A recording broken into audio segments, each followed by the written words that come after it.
गोपीचन वल्लभा गिरिवरधारी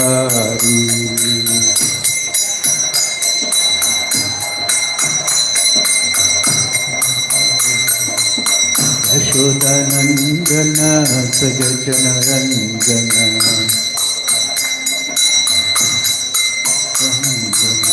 यशोदानंदन सजन रंजन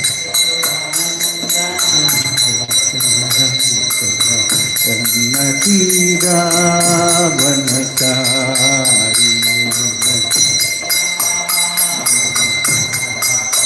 यमुना तीरा वनचारी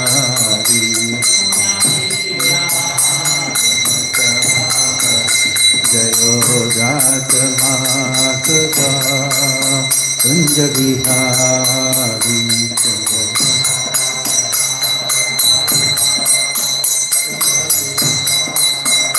हरे कृष्ण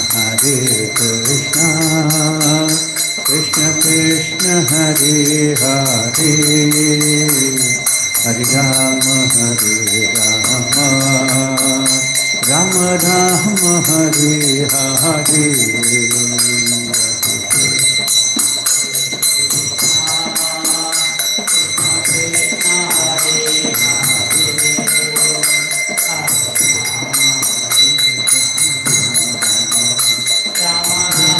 हरे कृष्ण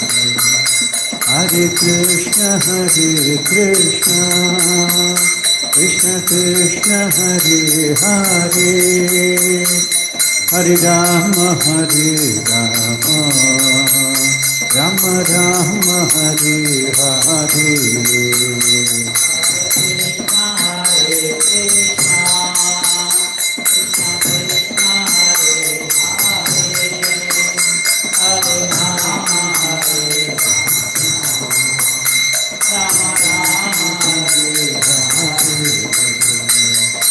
हरे कृष्ण कृष्ण कृष्ण हरे हरे हरे राम राम राम हरे हरे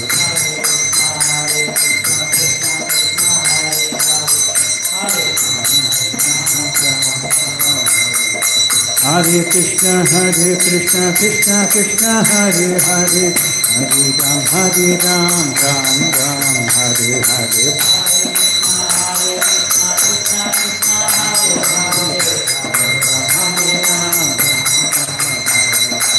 हरे कृष्ण कृष्ण कृष्ण हरे हरे हरे राम राम राम हरे हरे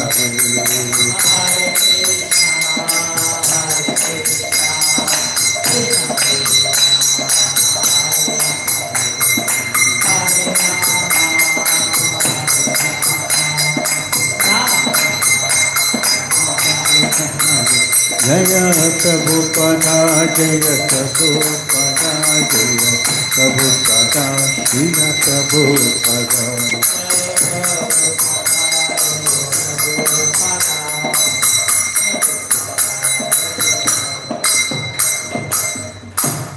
जीवन विश्वपाद परमहंस परमचर्चा अष्टोत्तर सदस्य श्रीमती स्वयं श्री भक्तिवेदांत स्वामी श्रील प्रभुपाद की इस्कॉन संस्थापक श्रील प्रभुपाद की जीवन विष्णुपाद परमहंस परमचर्चा अष्टोत्तर सदस्य श्रीमद भक्ति सिद्धांत सरस्वती गोस्वामी महाराज प्रभुपाद की जीवन विष्णुपाद श्री लकुर किशोरदास महाराज की जीवन विष्णुपाद सच्चिदानंद श्री भक्तिविनोद ठाकुरा की जीवन विष्णुपाद वैष्णव सार्वभौम श्री जगन्नाथ दास महाराज की जय श्री रूप चंद्र भट्ट रघुनाथ श्री जीव गोपाल भट्टदास अर्चना षट गोस्वामी प्रभु की नमाचार्य श्री हरदास ठाकुर की प्रेम से गौ शिक्षण चैतन्य प्रभु नित्यानंद श्री अद्वैत गदाधर शिवसादि गौर भक्तविंद की श्री श्री राधा कृष्ण गोपिनाथ श्याम कुंड राधा कंड गिरि गोवर्धन की जय श्री कृष्ण भगवान की श्री श्री गौर निताय की जय श्री मायापुर धाम की जय श्री वृंदावन धाम की जय गंगा माई की जय यमुना माई की जय भक्ति देवी की जय तुलसी देवी की जय अनंत कोटि वैष्णवंद की जय श्री हरनाम संकीर्तन की जय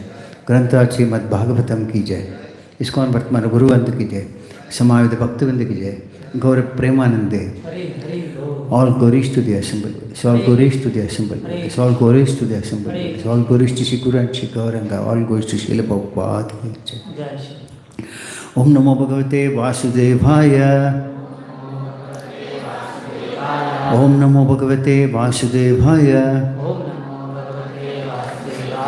Om Namo Bhagavate Vasudevaya.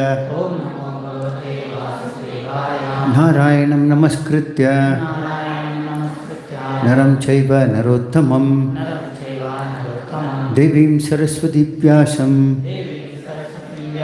Tato Jayamutirhe Nashtaprayeshu Apatreshu Nityam Bhagavata Sevaya Bhagavati Uttama Sloke Bhaktir Bhavati Naishtihi. Hare Krishna. Welcome you all to this Sunday morning Srimad Bhagavatam class. Today we are reading from Srimad Bhagavatam, Canto 1, Chapter 10, text 34 to text 36. First Hare Krishna. ಎಲ್ಲರಿಗೂ ಕೂಡ ವಿಶೇಷವಾದಂತಹ ಭಾನುವಾರದ ಭಾಗವತದ ಕಾರ್ಯಕ್ರಮಕ್ಕೆ ಎಲ್ಲರಿಗೂ ಕೂಡ ಸ್ವಾಗತ. ಈ ದಿನ ನಾವು ಶ್ರೀಮದ್ ಭಾಗವತ ಸ್ಕಂದ 1 ಅಧ್ಯಾಯ 10 ಶ್ಲೋಕ 34-35 ಚರ್ಚೆಯನ್ನು ಮಾಡ್ತೀವಿ. So first I will read once 34 and 35. The purport is of not much of discussion for today. So 36 we will recite 3 times. Okay, ಈಗ ಪ್ರಭುಗಳು ಶ್ಲೋಕವನ್ನು ಓದ್ತಾರೆ. ಅದಾದಮೇಲೆ ಮತ್ತೆ ಶ್ಲೋಕ 36ರ ಚರ್ಚೆಯನ್ನು ಕೂಡ ನಾವು ಮಾಡ್ತೀವಿ. Text 34 and 35. Kurujangala Panchalan Surasenan Sayamunan Brahmavartam Kurukshetram Matsyan Saraswatanatha Marudanvam Atikramya Savvira Bhirayoh Paran Anartan Bhargavopagaj Shantavaho Managvibuhu. Translation Srila Prabhupada ki jai. Repeat translation please. O Shaunaka, the Lord then proceeded towards Kurujangala, Panchala, Surasena, the land on the bank of the river Yamuna, Brahmavarta, Kurukshetra, Matsya, Saraswata, the province of the desert and the land of scanty water. After crossing these provinces, he gradually reached the Savvira and Abira provinces. Then west of these reached Dwarka at last. Purport Srila Prabhupada ki jai. The provinces passed over by the Lord in those days were differently named, but the direction given is sufficient to indicate that he travelled through Delhi, Punjab, Rajasthan, Madhya Pradesh, Saurashtra and Gujarat and at last reached his home province at Dwarka. We do not gain any profit simply by researching the analogous provinces of those days up to now, but it appears that the desert of Rajasthan and the provinces of scanty water like Madhya Pradesh were present even 5,000 years ago. The theory of soil experts that the desert developed in recent years is not supported by the statements of Bhagavatam. We may leave the matter for expert geologists to research because the changing universe has different phases of geological development. We are satisfied that the Lord has now reached his own province, Dwaraka Dama, from the Kuru provinces. Kurukshetra continues to exist since the Vedic age, and it is sheer foolishness when interpreters ignore or deny the existence of Kurukshetra. Text 36. You want to read the Kannada? Yeah. ಶ್ಲೋಕ 34-35ರ ಅನುವಾದ ಮತ್ತು ಭಾವಾರ್ಥ ಕೃಷ್ಣ ಕೃಪಾಮೂರ್ತಿ ಅಭಯಚರಣಾರ ಭಕ್ತಿ ವೇದಾಂತ ಸ್ವಾಮಿ ಶ್ರೀಲ ಪ್ರಭುಪಾದರಿಂದ. ಹೇ ಶೌನಕ, ಆ ಬಳಿಕ ಭಗವಂತನು ಕುರುಜಾಂಗಲ, ಪಾಂಚಾಲ, ಶೂರಸೇನ, ಯಮುನಾ ನದಿಯ ತೀರದ ಭೂಭಾಗ, ಬ್ರಹ್ಮವರ್ತ, ಕುರುಕ್ಷೇತ್ರ, ಮತ್ಸ್ಯ, ಸಾರಸ್ವತ, ಮರಳುಗಾಡು ಮತ್ತು ಅಲ್ಪ ನೀರಿರುವ ಭೂಭಾಗಗಳತ್ತ ಚಲಿಸಿದನು. ಆ ಪ್ರಾಂತ್ಯಗಳನ್ನೆಲ್ಲ ದಾಟಿದ ಬಳಿಕ ಕ್ರಮೇಣ ಸೌವೀರ ಮತ್ತು ಅಭೀರ ಪ್ರಾಂತ್ಯಗಳನ್ನು ತಲುಪಿದನು. ಅಲ್ಲಿಂದ ಇವುಗಳ ಪಶ್ಚಿಮಕ್ಕೆ ಹೋಗಿ ಕೊನೆಯಲ್ಲಿ ದ್ವಾರಕೆಯನ್ನು ತಲುಪಿದರು. ಭಾವಾರ್ಥ: ಭಗವಂತನು ದಾಟಿ ಹೋದ ಪ್ರಾಂತ್ಯಗಳಿಗೆ ಆ ದಿನಗಳಲ್ಲಿ ಬೇರೆ ಹೆಸರಿತ್ತು. ಆದರೆ ಇಲ್ಲಿ ಕೊಟ್ಟ ಮಾರ್ಗಸೂಚಿ ಅವನು ದಿಲ್ಲಿ, ಪಂಜಾಬ, ರಾಜಸ್ಥಾನ, ಮಧ್ಯಪ್ರದೇಶ, ಸೌರಾಷ್ಟ್ರ ಮತ್ತು ಗುಜರಾತ್ಗಳ ಮೂಲಕ ಪ್ರಯಾಣ ಮಾಡಿ ಕೊನೆಗೆ ದ್ವಾರಕೆಯಲ್ಲಿರುವ ತನ್ನ ಗೃಹಪ್ರಾಂತ್ಯವನ್ನು ತಲುಪಿದನೆಂದು ತಿಳಿಯಲು ತಕ್ಕುದಾಗಿದೆ. ಹಿಂದಿನ ದಿನಗಳಲ್ಲಿದ್ದ ಸದೃಶ ಪ್ರಾಂತ್ಯಗಳ ಶೋಧದಿಂದ ನಾವು ಯಾವ ಲಾಭವನ್ನು ಪಡೆಯಲಾರೆವು. ಆದರೆ ರಾಜಸ್ಥಾನದ ಮರಳುಗಾಡು ಮತ್ತು ಮಧ್ಯಪ್ರದೇಶದಂತಹ ಅಲ್ಪ ಜಲವಿರುವ ಆ ಪ್ರಾಂತ್ಯಗಳು 5,000 ವರ್ಷಗಳ ಹಿಂದೆಯೇ ಇದ್ದವೆಂದು ತೋರುತ್ತದೆ.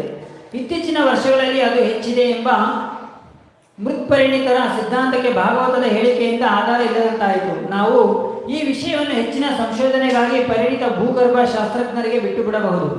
ಏಕೆಂದರೆ ಬದಲಾಗುವ ವಿಶ್ವ ಭೂಗರ್ಭಶಾಸ್ತ್ರದ ವಿವಿಧ ಹಂತಗಳನ್ನು ಒಳಗೊಂಡಿದೆ. ಈಗ ಭಗವಂತನು ಕುರು ಪ್ರಾಂತ್ಯದಿಂದ ತನ್ನ ಪ್ರಾಂತ್ಯವಾದ ದ್ವಾರಕಾ ಧಾಮವನ್ನು ತಲುಪಿದನೆಂದು ನಾವು ತೃಪ್ತರಾಗಿದ್ದೇವೆ. ಕುರುಕ್ಷೇತ್ರವು ವೇದ ಕಾಲದಿಂದಲೂ ಅಸ್ತಿತ್ವದಲ್ಲಿದೆ. ವ್ಯಾಖ್ಯಾನಕಾರರು ಕುರುಕ್ಷೇತ್ರದ ಅಸ್ತಿತ್ವವನ್ನು ಅಲಕ್ಷಿಸುವುದಾಗಲಿ ನಿರಾಕರಿಸುವುದಾಗಲಿ ಶುದ್ಧ ಮೂರ್ಖತನ. Read text 36. ತತ್ರ ತತ್ರ ತತ್ರತ್ಯೈರ್ ತತ್ರ ತತ್ರ ತತ್ರ hair Hari ಪ್ರತ್ಯುದ್ಯದಾರ್ಹನಃ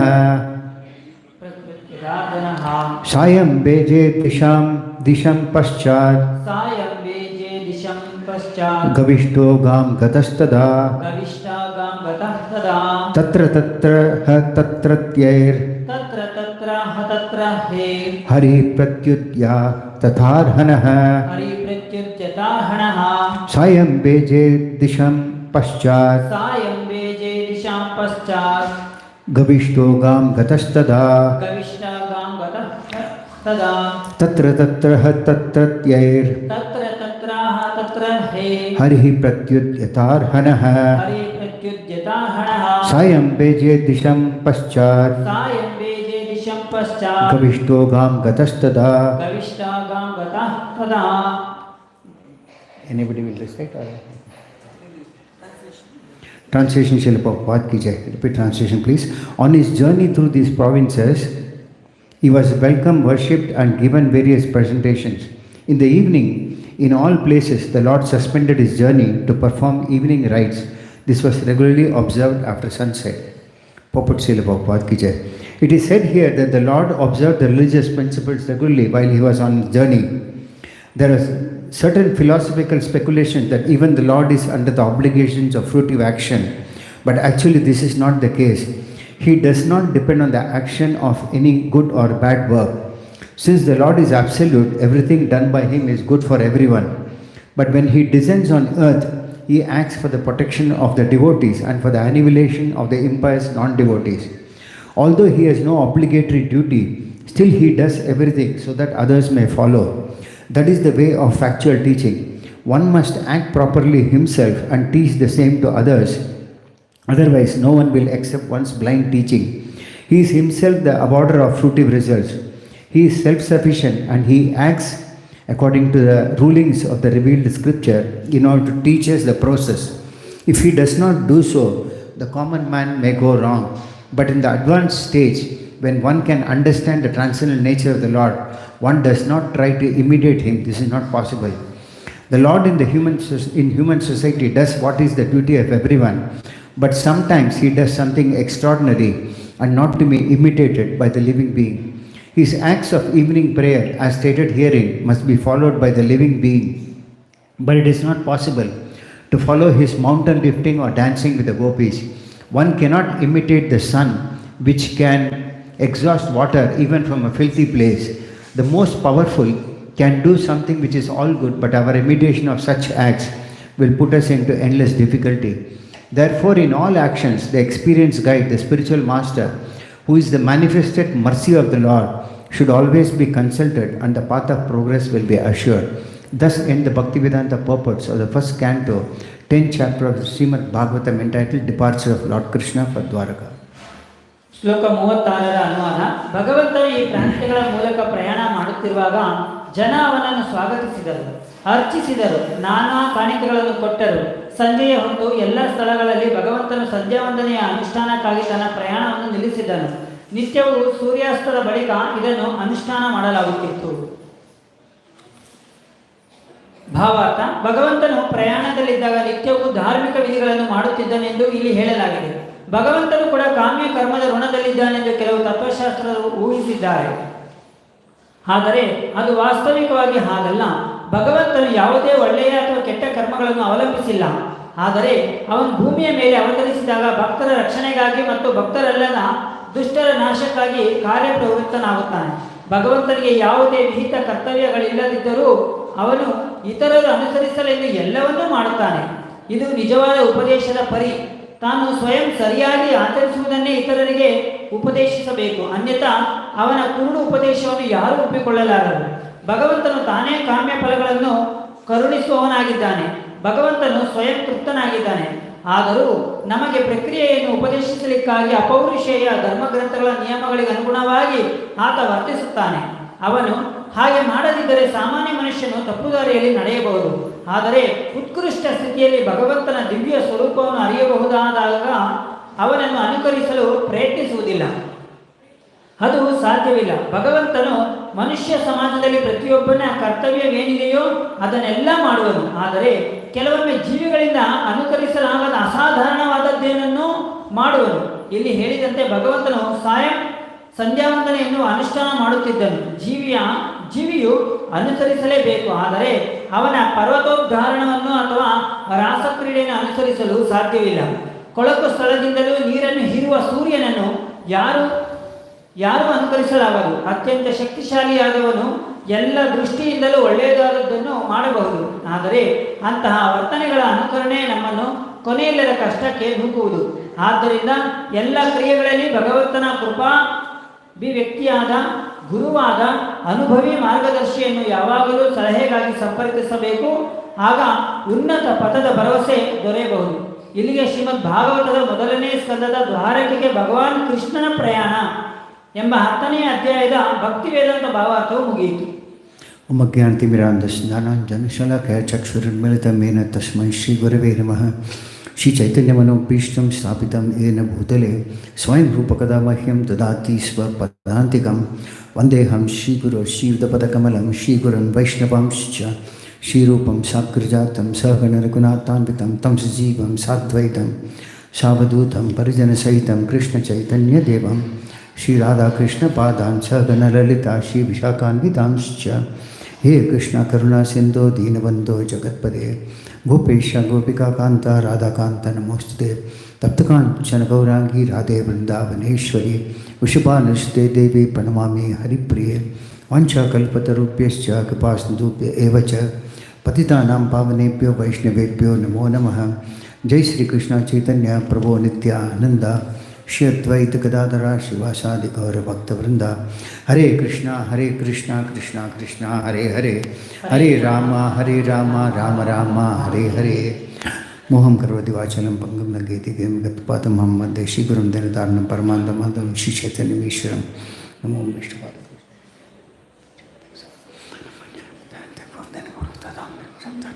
Hare Krishna. So we see one or two important points in sloka 34 and 35. ಶ್ಲೋಕ 34, 35ರಲ್ಲಿ ಕೂಡ 1, 2 ತುಂಬ ಮುಖ್ಯವಾದಂಥ ಒಂದು ಅಂಶಗಳನ್ನು ನಾವಿಲ್ಲಿ ಗಮನಿಸಿದ್ದೀವಿ. One thing is that the Lord, while going to Dwarka, traveled through areas of Madhya Pradesh, Rajasthan, etc. ಮೊದಲನೇದಾಗಿ ಭಗವಂತ ಯಾವಾಗ ಹಸ್ತಿನಾಪುರದಿಂದ ದ್ವಾರಕೆಗೆ ಹೋಗಬೇಕಂದ್ರೆ ರಾಜಸ್ಥಾನ, ಮಧ್ಯಪ್ರದೇಶಗಳಂತಹ ಆದಿಯಲ್ಲಿ ಕೂಡ ಅವರು ಹೋಗಿದ್ದಾರೆ. So but earlier the names were different and now the names may be different. ಪೂರ್ವದಲ್ಲಿ ಆ ರಾಜಸ್ಥಾನ, ಮಧ್ಯಪ್ರದೇಶ ಅದರ ಹೆಸರು ಬೇರೆ ಆಗಿತ್ತು, ಈಗ ಅದರ ಹೆಸರು ಬೇರೆ ಇದೆ. But the point is that Srila Prabhupada concludes that ultimately the Lord reached Dwarka at last. Prabhupada ಹೇಳ್ತಾರೆ ಕೊನೆಯದಾಗಿ ಭಗವಂತ ದ್ವಾರಕೆಗೆ ಅವರು ಹೋಗಿ ತಲುಪ್ತಾರೆ. Which is more important for us. ಇದು ತುಂಬಾ ಮುಖ್ಯವಾದಂಥ ವಿಚಾರ. Now the names of these places might have changed, will continue to change. We see that anybody who comes, he might rename a street or a town or a city, but the importance of that place is not lost. ತಾತ್ಪರ್ಯ ಏನಂದ್ರೆ ಈ ಒಂದು ಪ್ರದೇಶಗಳಿಗೆ ಇದ್ದಂತಹ ಹೆಸರುಗಳು ಕಾಲಾಂತರದಲ್ಲಿ ಬದಲಾವಣೆಗಳು ಆಗ್ತಾನೆ ಇರ್ತವೆ. ಒಬ್ಬೊಬ್ರು ಬಂದಾಗ ಅದಕ್ಕೆ ಒಂದೊಂದು ಹೆಸರನ್ನ ಕೊಡ್ತಾ ಇದ್ದಾರೆ. ಇದನ್ನು ಕೂಡ ನಾವು ನೋಡಬಹುದು. ಆದರೆ ಕಟ್ಟಕಡೆಗೆ ಭಗವಂತ ದ್ವಾರಕೆಯನ್ನು ತಲುಪುವುದನ್ನಲ್ಲ, ಅದು ತುಂಬ ಮುಖ್ಯವಾದಂಥ ವಿಚಾರ. But research into these things will not be of any benefit for us. ಇಲ್ಲಿ ನಾವು ಆ ಒಂದು ಪ್ರದೇಶಗಳ ಮರುನಾಮಕರಣ ಆ ವಿಚಾರಗಳ ಬಗ್ಗೆ ಹೆಚ್ಚಿನವಾಗಿ ಅಧ್ಯಯನ ಮಾಡಿದ್ರೆ ಏನು ಪ್ರಯೋಜನ ಇಲ್ಲ. But important places like Kurukshetra, Mathura, Vrindavan, Dwaraka, they always existed and will continue to exist. ಪವಿತ್ರ ಕ್ಷೇತ್ರಗಳಂತಹ ದ್ವಾರಕ, ಕುರುಕ್ಷೇತ್ರ, ವೃಂದಾವನ, ಮಥುರ ಇದೆಲ್ಲ ಅನಾದಿ ಕಾಲದಿಂದಲೂ ಕೂಡ ಭಗವಂತ ಇದ್ದಾಗಿನಿಂದಲೂ ಕೂಡ ಇದೆ. ಅದು ಮುಂದೆನೂ ಕೂಡ ಯಾವಾಗಲೂ ಇರುತ್ತೆ. And they will continue to exist because they are all connected with the Lord. ಅದು ಮುಂದೆನೂ ಕೂಡ ಹಾಗೆ ಇರುತ್ತೆ, ಕಾರಣ ಅದು ಭಗವಂತನ ನೇರವಾದಂಥ ಶಕ್ತಿಗೆ ಸಂಬಂಧಪಟ್ಟದ್ದು. So either the places that are connected with the Lord or the pure devotees of the Lord will continue to exist. ಯಾವಾಗ ಯಾವ ಒಂದು ಸ್ಥಳ ಭಗವಂತನಿಗೆ ಮತ್ತೆ ಭಗವಂತನ ಶುದ್ಧ ಭಕ್ತರಿಗೆ ಸಂಬಂಧಪಟ್ಟಿರುತ್ತಲ್ಲ ಅದು ಸದಾ ಕಾಲ ಹಾಗೆ ಆಗಿರುತ್ತೆ. So when the Lord was traveling up to Dwaraka, he was welcomed, he was worshipped, and many devotees gave a lot of presentations, and this way welcomed the Lord. ಯಾವಾಗ ಭಗವಂತ ಹಸ್ತಿನಾಪುರದಿಂದ ದ್ವಾರಕೆ ಕಡೆಗೆ ಪ್ರಯಾಣವನ್ನ ಮಾಡ್ತಿರ್ಬೇಕಂತ ಸಂದರ್ಭದಲ್ಲಿ ಅಲ್ಲಿ ಆ ಊರುಗಳಲ್ಲಿ ಏನ್ ಮಾಡ್ತಿದ್ರು, ತುಂಬಾ ಜನ ಬರ್ತಿದ್ರು, ಭಗವಂತನಿಗೆ ಉಡುಗೊರೆಗಳನ್ನ, ಭಗವಂತನಿಗೆ ಬೇರೆ ಬೇರೆ ವಿಚಾರಗಳನ್ನ ಮತ್ತೆ ಅವ್ರು ಕೊಡ್ತಾ ಇದ್ರು, ಅವ್ರಿಗೆ ಸೇವೆಗಳನ್ನ ಮಾಡ್ತಾ ಇದ್ರು. And we will understand why the Lord was honored by everybody and worshipped by everyone. ನಾವು ಅರ್ಥ ಮಾಡ್ಕೋಬೇಕು ಯಾಕೆ ಭಗವಂತ ಎಲ್ಲರಿಂದನೂ ಕೂಡ ಗೌರವಗಳನ್ನ ಸ್ವೀಕರಿಸ್ತಾರೆ ಮತ್ತೆ ಸೇವೆಗಳನ್ನ ಸ್ವೀಕರಿಸ್ತಾರೆ ಅಂತ. He is one supreme personality of Godhead. He is the only worshipable personality of Godhead. ಕಾರಣ ದೇವೋತ್ತಮ ಪರಮ ಪುರುಷ ಆತ, ಮತ್ತೆ ಎಲ್ಲರನ್ನೂ ಕೂಡ ಸೇವೆಗಳನ್ನು ಸ್ವೀಕರಿಸುವಂತಹ ಅರ್ಹತೆ ಇರುವಂತಹ ವ್ಯಕ್ತಿ ಕೂಡ ಭಗವಂತ. And from this verse we understand that he performed many tasks for us to learn how we should live. ಇದರಿಂದ ಮತ್ತೆ ನಮಗೆ ಭಗವಂತ ಏನು ತೋರಿಸ್ಕೊಡ್ತಾ ಇದ್ದಾರೆ ಅಂತ, ಅವರು ಹಲವಾರು ಕಾಮ್ಯ ಕರ್ಮಗಳನ್ನ, ದಿನನಿತ್ಯದ ಕರ್ಮಗಳನ್ನ ಅವ್ರು ಮಾಡ್ತಾ ಇದ್ದಾರೆ. ಆ ಮುಖಾಂತರವಾಗಿ ನಾವು ಹೇಗೆ ಅದನ್ನ ಆಚರಿಸಬೇಕು ಅಂತ ಭಗವಂತ ತೋರಿಸ್ತಾ ಇದ್ದಾರೆ. The concluding part of what we must understand from today's sloka, for which I'll give some examples, is that one should follow the authorities but not imitate the authorities. ಇಲ್ಲಿ ಕಟ್ಟ ಕಡೆಗೆ ತಾತ್ಪರ್ಯದಲ್ಲಿ ಇವತ್ತಿನ ಒಂದು ಶ್ಲೋಕದಿಂದ ನಾವೇನು ಅರ್ಥ ಮಾಡ್ಕೋತೀವಿ ಅಂದರೆ, ನಾವೆಲ್ಲರೂ ಕೂಡ ಮಾರ್ಗದರ್ಶನದಲ್ಲಿ ಮುಂದೆ ಹೋಗಬೇಕು, ಆದರೆ ಹಿರಿಯರನ್ನ ಅನುಸರಿಸಬೇಕೇ ವಿನಃ ಅನುಕರಿಸಬಾರದು. So we'll discuss some examples from these. Now Lord Krishna, he is the personality of Godhead. He is all knower of all the Vedic scriptures. In fact, all the Vedas also emanate from his lotus mouth. ದೇವೋತ್ತಮ ಪರಮ ಪುರುಷ ಕೃಷ್ಣ ಎಲ್ಲದರ ಸೃಷ್ಟಿಕರ್ತ, ಎಲ್ಲ ವೇದಗಳಿಂದನೂ ಕೂಡ ಎಲ್ಲ ವೇದಗಳನ್ನು ಸೃಷ್ಟಿ ಮಾಡಿದವರು ಭಗವಂತ, ಮತ್ತೆ ಎಲ್ಲ ವೇದಗಳಿಂದ ಕೊಂಡಾಡಲ್ಪಟ್ಟವರು ಕೂಡ ಭಗವಂತ. He recited Bhagavad Gita to Arjuna, and Srimad Bhagavatam has been compiled by Srila Vyasadeva, who is none other than the empowered incarnation of the Lord himself. ಭಗವಂತ ಅರ್ಜುನನಿಗೆ ಭಗವದ್ಗೀತೆಯ ಉಪದೇಶವನ್ನ ಮಾಡ್ತಾನೆ, ಮತ್ತೆ ಅದೇ ವೇದವ್ಯಾಸರು ಶ್ರೀಮದ್ ಭಾಗವತದ ರಚನೆಯನ್ನು ಮಾಡ್ತಾರೆ. ವೇದವ್ಯಾಸರು ಕೂಡ ಮತ್ತಾರು ಅಲ್ಲ, ಭಗವಂತನ ಶಕ್ತ್ಯಾವೇಶ ಅವತಾರ. Now still he went to the ashram of Sandipani Muni and accepted teachings from him. ಅರ್ಥ ಮಾಡಿ, ಭಗವಂತ ಇಷ್ಟು ಭಗವದ್ಗೀತಾ ಭಾಗವತದ ಆ ಸಂಪೂರ್ಣವಾದಂಥ ಜ್ಞಾನ ಉಳ್ಳವನಾಗಿದ್ದರೂ ಕೂಡ ತಾನು ಕೂಡ ಒಬ್ಬ ಗುರುವಿನ ಹತ್ತಿರ, ಸಾಂದೀಪನಿ ಗುರುವಿನ ಹತ್ತಿರಕ್ಕೆ ಹೋಗಿ ಅವರು ಅಧ್ಯಯನವನ್ನ ಮಾಡ್ತಾರೆ. He is the supreme teacher for all the living entities in all the universes, but still he showed that one must accept a spiritual master or study in an ashram to know the Vedic literatures. ಎಲ್ಲ ಜೀವರಾಶಿಗಳಿಗೆ ಮತ್ತೆ ಎಲ್ಲ ಬ್ರಹ್ಮಾಂಡಗಳಿಗೆ ಪರಮ ಗುರು ಭಗವಂತ, ಆದರೂ ಕೂಡ ತಾನು ಕೂಡ ಹೋಗಿ ಆಶ್ರಮದಲ್ಲಿ ಅಧ್ಯಯನವನ್ನು ಮಾಡ್ತಾ ಇದ್ದಾನೆ ಅನ್ನೋದನ್ನ ನಮಗೆ ತೋರಿಸ್ತಾ ಇದ್ದಾರೆ. So he showed that we may be the most intelligent person, but we cannot understand the Shastra sitting at home. ನಾವು ತುಂಬ ಬುದ್ಧಿವಂತರಾಗಿರ್ಬೋದು, ತುಂಬ ಜ್ಞಾನಿಗಳಾಗಿರ್ಬೋದು, ಆದರೆ ಶಾಸ್ತ್ರಗಳ ಅಧ್ಯಯನವನ್ನು ಏಕಾಂಗಿಯಾಗಿ ಮನೆಯಲ್ಲೇ ಕೂತ್ಕೊಂಡು ಅರ್ಥ ಮಾಡ್ಕೋತೀವಿ ಅಂದರೆ ಅದು ಕಷ್ಟ ಆಗುತ್ತೆ. And even great demigods like Lord Shiva, Lord Brahma, they all honored him. ಶ್ರೇಷ್ಠ ದೇವತೆಗಳಾದಂತಹ ಶಿವ, ಬ್ರಹ್ಮದೇವರು ಕೂಡ ಭಗವಂತನನ್ನ ಗೌರವಿಸ್ತಾರೆ. And one of the reasons is that he is the personality who is the most self-controlled. ಕಾರಣ ಭಗವಂತ ಸಂಪೂರ್ಣವಾಗಿ ಇಂದ್ರಿಯ ನಿಗ್ರಹಕ್ಕೆ ಒಳಗಾಗಿದ್ದಾನೆ. Now, here in the purport, Srila Prabhupada mentions about Krishna having so many gopis and having, but still he was so self-controlled that he was not having any attachment to any of them. ಪ್ರಭುಪಾದರಲ್ಲಿ ಭಾವಾರ್ಥದಲ್ಲಿ ಕೊಟ್ಟಿದ್ದಾರೆ. ಮತ್ತು ನಮಗೆಲ್ಲರೂ ಕೂಡ ಗೊತ್ತಿರೋ ಹಾಗೆ ಭಗವಂತ ಕೃಷ್ಣನಿಗೆ 16,108 ಜನ ಗೋಪಿಯರಿದ್ದರೆ ಕೂಡ ತಾನು ಸದಾ ಯಾವಾಗ ಕೂಡ ಇಂದ್ರಿಯ ನಿಗ್ರಹದಿಂದನೇ ಅವರು ಇರ್ತಾರೆ. In spite of their very attractive feminine behavior, they could not agitate the mind of Krishna. ಎಲ್ಲ ಗೋಪಿಯರು ಅವರೆಲ್ಲರೂ ಕೂಡ ತುಂಬಾ ಸುಂದರವಾಗಿ ಸೌಂದರ್ಯದಿಂದ ಭಗವಂತನ ಮುಂದೆ ಇದ್ದರೂ ಕೂಡ ಭಗವಂತನನ್ನ ಆಕರ್ಷಣೆ ಮಾಡೋದಕ್ಕೆ ಅಷ್ಟು ಸಾಧ್ಯವಾಗ್ತಿರಲಿಲ್ಲ. ಭಗವಂತ ಅಷ್ಟು ಆಕರ್ಷಣೆಗೆ ಒಳಗಾಗ್ತಿರಲಿಲ್ಲ. But everyone's aim was to see how Krishna can be satisfied. ಆದರೆ ಎಲ್ಲರ ಒಂದು ಉದ್ದೇಶ ಏನಿತ್ತಂದ್ರೆ ಕೃಷ್ಣನ ಹೇಗೆ ಸಂತೃಪ್ತಿ ಪಡಿಸಬೇಕು ಅನ್ನೋದೇ ಇರ್ತಿತ್ತು. So we will go into this point a little bit later. And the next important point is that he is the all worshipable personality. Even Lord Brahma says Ishvara Parama Krishna Satchidananda Vigraha Anadiradir Govinda Sarva Karana Karanam. ಖುದ್ದಾಗಿ ಇಲ್ಲಿ ಬ್ರಹ್ಮದೇವರು ಭಗವಂತನನ್ನ ಕೊಂಡಾಡ್ತಾ ಇದ್ದಾರೆ. ನಾವೆಲ್ಲರೂ ಕೂಡ ಬ್ರಹ್ಮ ಸಂಹಿತೆಯಲ್ಲಿ ಹೋಗ್ತೀವಿ. ಈಶ್ವರ ಪರಮಃ ಕೃಷ್ಣ ಸಚ್ಚಿದಾನಂದ ವಿಗ್ರಹ ಅನಾದಿರಾದಿರ್ ಗೋವಿಂದ ಸರ್ವ ಕಾರಣ ಅಂತ ಹೇಳ್ತಾರೆ ಬ್ರಹ್ಮದೇವರು. And what to talk about the demigods, even his own incarnations like Lord Baladeva, Lord Vishnu, they all worship Krishna. ಅಷ್ಟೆಲ್ಲ ಯಾಕೆ, ಖುದ್ದಾಗಿ ಭಗವಂತನ ನೇರ ವಿಸ್ತಾರವಾದಂತಹ ಬಲದೇವ ವಿಷ್ಣು ಎಲ್ಲರೂ ಕೂಡ ಕೃಷ್ಣನನ್ನು ಆರಾಧನೆ ಮಾಡ್ತಾರೆ.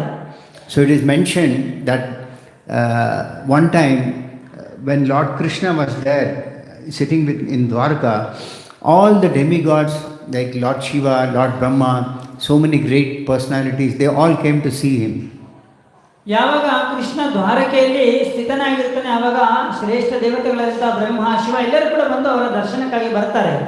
So there were so many that the doorkeeper had difficulty in managing them. ಎಲ್ಲ ಎಲ್ಲ ದೇವತೆಗಳೆಲ್ಲರೂ ಕೂಡ ಬರ್ತಾ ಇರಬೇಕಂದ್ರೆ ಅಲ್ಲಿ ಎಲ್ಲ ದ್ವಾರಪಾಲಕರಿಗೆ ಅದನ್ನ ಮೇಂಟೈನ್ ಮಾಡೋದು ಸ್ವಲ್ಪ ಕಷ್ಟ ಆಗ್ತೈತೆ. So he said, my dear Lord Shiva, please be here. My dear Lord Brahma, please be here. He was trying to arrange everyone in such a way that everybody had the opportunity to see the Lord.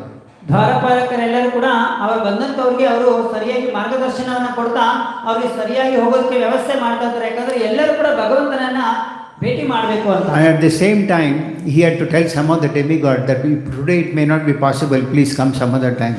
ಮತ್ತೆ ಕೆಲವು ದೇವತೆಗಳಿಗೆ ದ್ವಾರಪಾಲಕರು ಹೇಳ್ತಿದ್ರು, ಈ ದಿನ ನಿಮ್ಮನ್ನ ಭೇಟಿ ಮಾಡೋದು ಕಷ್ಟ ಆಗೋದು, ಮತ್ತೊಂದು ದಿನ ಬನ್ನಿ ಅಂತ ಹೇಳ್ತಿದ್ರು.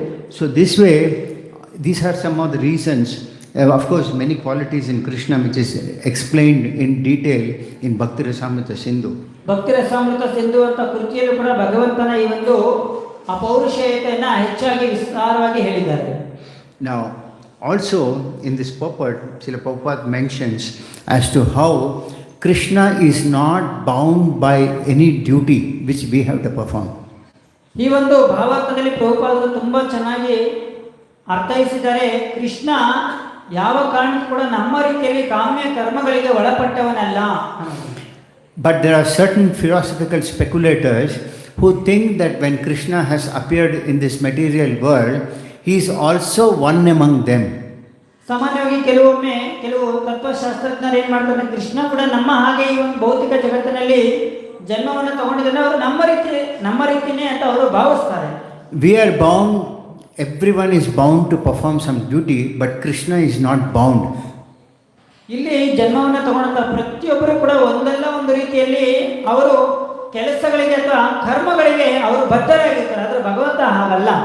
We are not only bound to perform our duty, but we are also bound to take the reactions for the duties that we perform.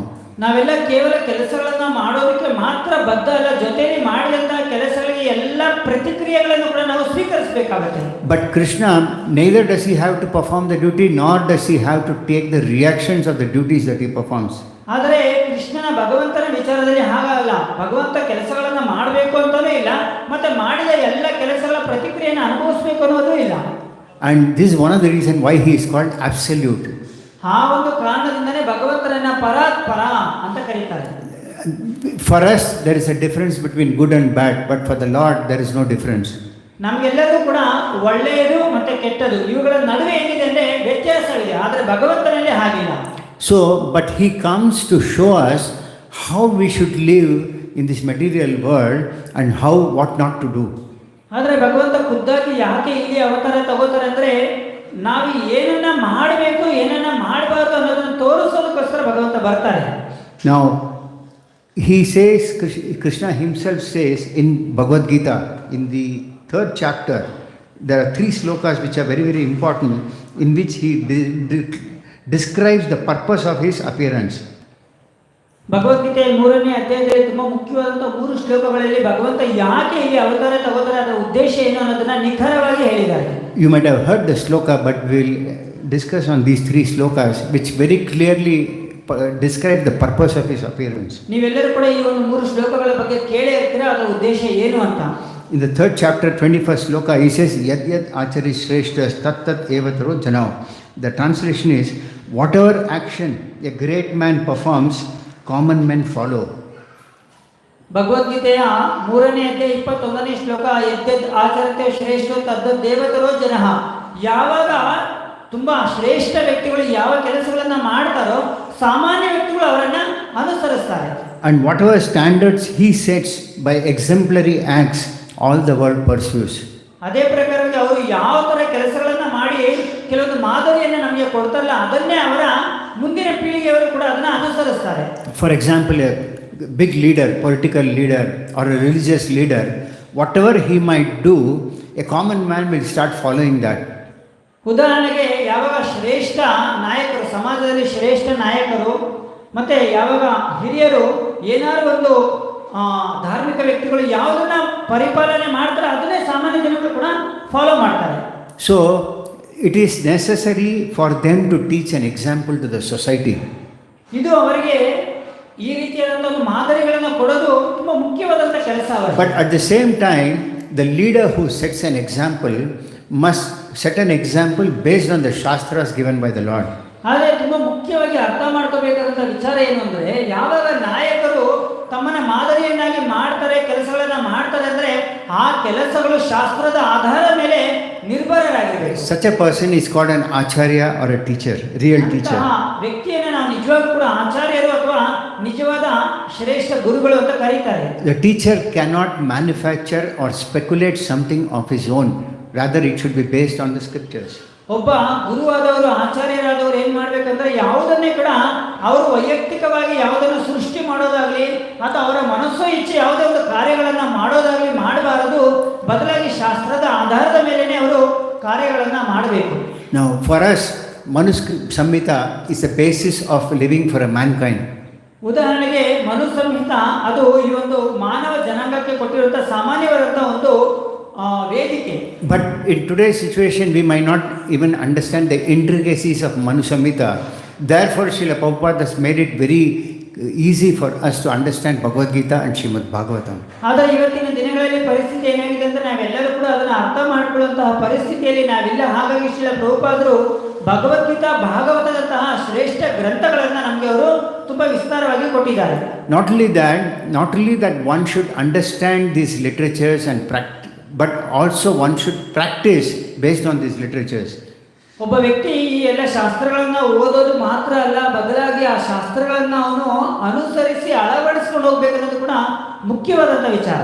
If we know we preach something but we practice something, that will not have an effect or it will have a wrong effect. ಉದಾಹರಣೆಗೆ ನಾವು ಹೇಳೋದು ಒಂದು ಮಾಡೋದು ಒಂದಾದ್ರೆ ಏನಾಗುತ್ತೆ ಅದು ಸಮಾಜದಲ್ಲಿ ಗೊಂದಲವನ್ನು ತಂದಿಡುತ್ತೆ. And in the next sloka, that is on sloka 22, the Lord says, O son of Tirtha, there is no work prescribed for me within all the 3 planetary systems. ಅದೇ ಭಗವದ್ಗೀತೆ ಮುಂದಿನ ಶ್ಲೋಕ 22ರಲ್ಲಿ ಹೇಳ್ತಾರೆ, ಪೃಥಾ ಮಗನಾದಂಥ ಅರ್ಜುನ, ನಾನು ಈ 3 ಲೋಕಗಳಲ್ಲಿ ಕೂಡ ನಾನು ಮಾಡಬೇಕಾದಂಥ ಕೆಲಸ ಅಂತ ಏನೂ ಇಲ್ಲ. Nor am I want of anything, nor do I have to need to obtain anything. ಜೊತೆಯಲ್ಲಿ ನಾನೇನಾದ್ರು ಮಾಡಲೇಬೇಕು ಅಂತ ಅಥವಾ ನಾನೇನಾದ್ರು ಕೆಲವೊಂದು ಪಡ್ಕೊಳ್ಳೇಬೇಕು ಅಂತ ಕೂಡ ಯಾವುದೂ ಇಲ್ಲ. And yet I am engaged in prescribed duties. ಆದರೂ ಕೂಡ ಶಾಸ್ತ್ರವಿಹಿತವಾಗಿ ಮಾಡಬೇಕಾದಂಥ ಎಲ್ಲ ಕರ್ತವ್ಯಗಳನ್ನು ನಾನು ಮಾಡ್ತೀನಿ. So these prescribed duties are the ones that are mentioned in the scriptures. ಯಾಕಂದ್ರೆ ಈ ಒಂದು ಶಾಸ್ತ್ರವಿಹಿತವಾದಂಥ ಕರ್ತವ್ಯಗಳು ಶಾಸ್ತ್ರಗಳಲ್ಲಿ ಅವರು ಉಲ್ಲೇಖ ಮಾಡಿರ್ತಾರೆ. And in the sloka number 24, he says, if I did not perform the prescribed duties, all these words will be brought to ruination. Bhagavad Gita 3ನೇ ಅಧ್ಯಾಯದ 24ನೇ ಶ್ಲೋಕದಲ್ಲಿ ಭಗವಂತ ಮತ್ತೆ ಹೇಳ್ತಾರೆ, ಯಾವಾಗ ನಾನು ಶಾಸ್ತ್ರಗಳಲ್ಲಿ ಹೇಳಿರುವಂಥ ಕೆಲಸಗಳನ್ನು ನಾನು ಯಾವಾಗ ಮಾಡೋದಿಲ್ವಲ್ಲ, ಆವಾಗ ಏನಾಗುತ್ತಂದ್ರೆ ಈ ಪ್ರಪಂಚದಲ್ಲಿ ಎಲ್ಲರೂ ಕೂಡ ಯಾವುದೇ ಕಾರ್ಯಗಳನ್ನ ಈ ರೀತಿ ಮಾಡದೆ ಅದು ತದ್ವಿರುದ್ಧವಾಗಿ ಹೋಗುತ್ತೆ. He says, I would be the cause of creating unwanted population.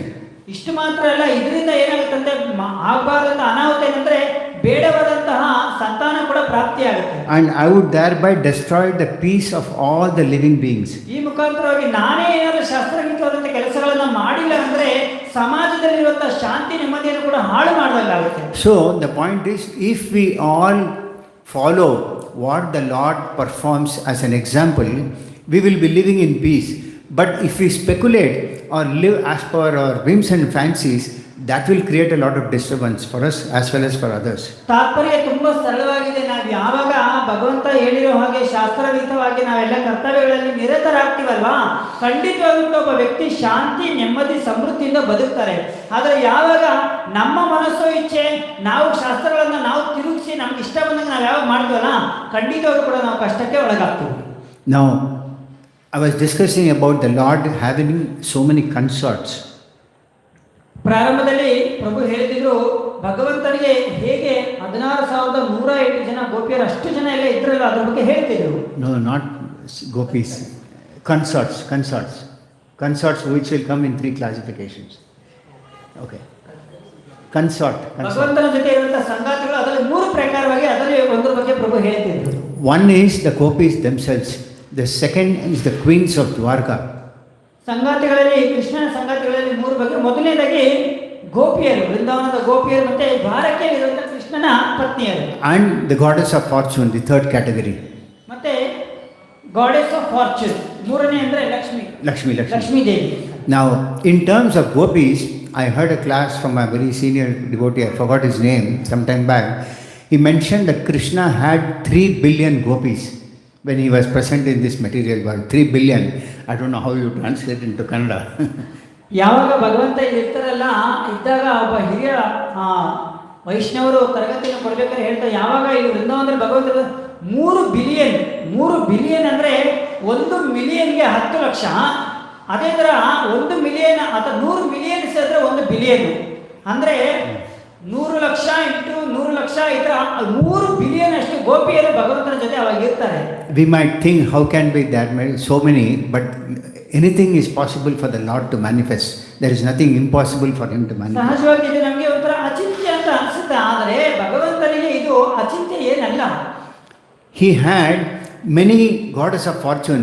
Normally when we speak to someone, they know only one Lakshmi, whom they worship for what? For getting wealth. But Brahma Samhita says Lakshmi Sahasra Sambal Sevyamanam. There is not one, there are so many million goddess of fortune. ಮತ್ತೆ ವಿಶೇಷವಾಗಿ ನಮಗೆ ಗೊತ್ತಿರೋ ಹಾಗೆ ಭಗವಂತನಿಗೆ ಲಕ್ಷ್ಮಿ ಒಬ್ಬರೇ ಇರ್ತಾರೆ ಅಂತ.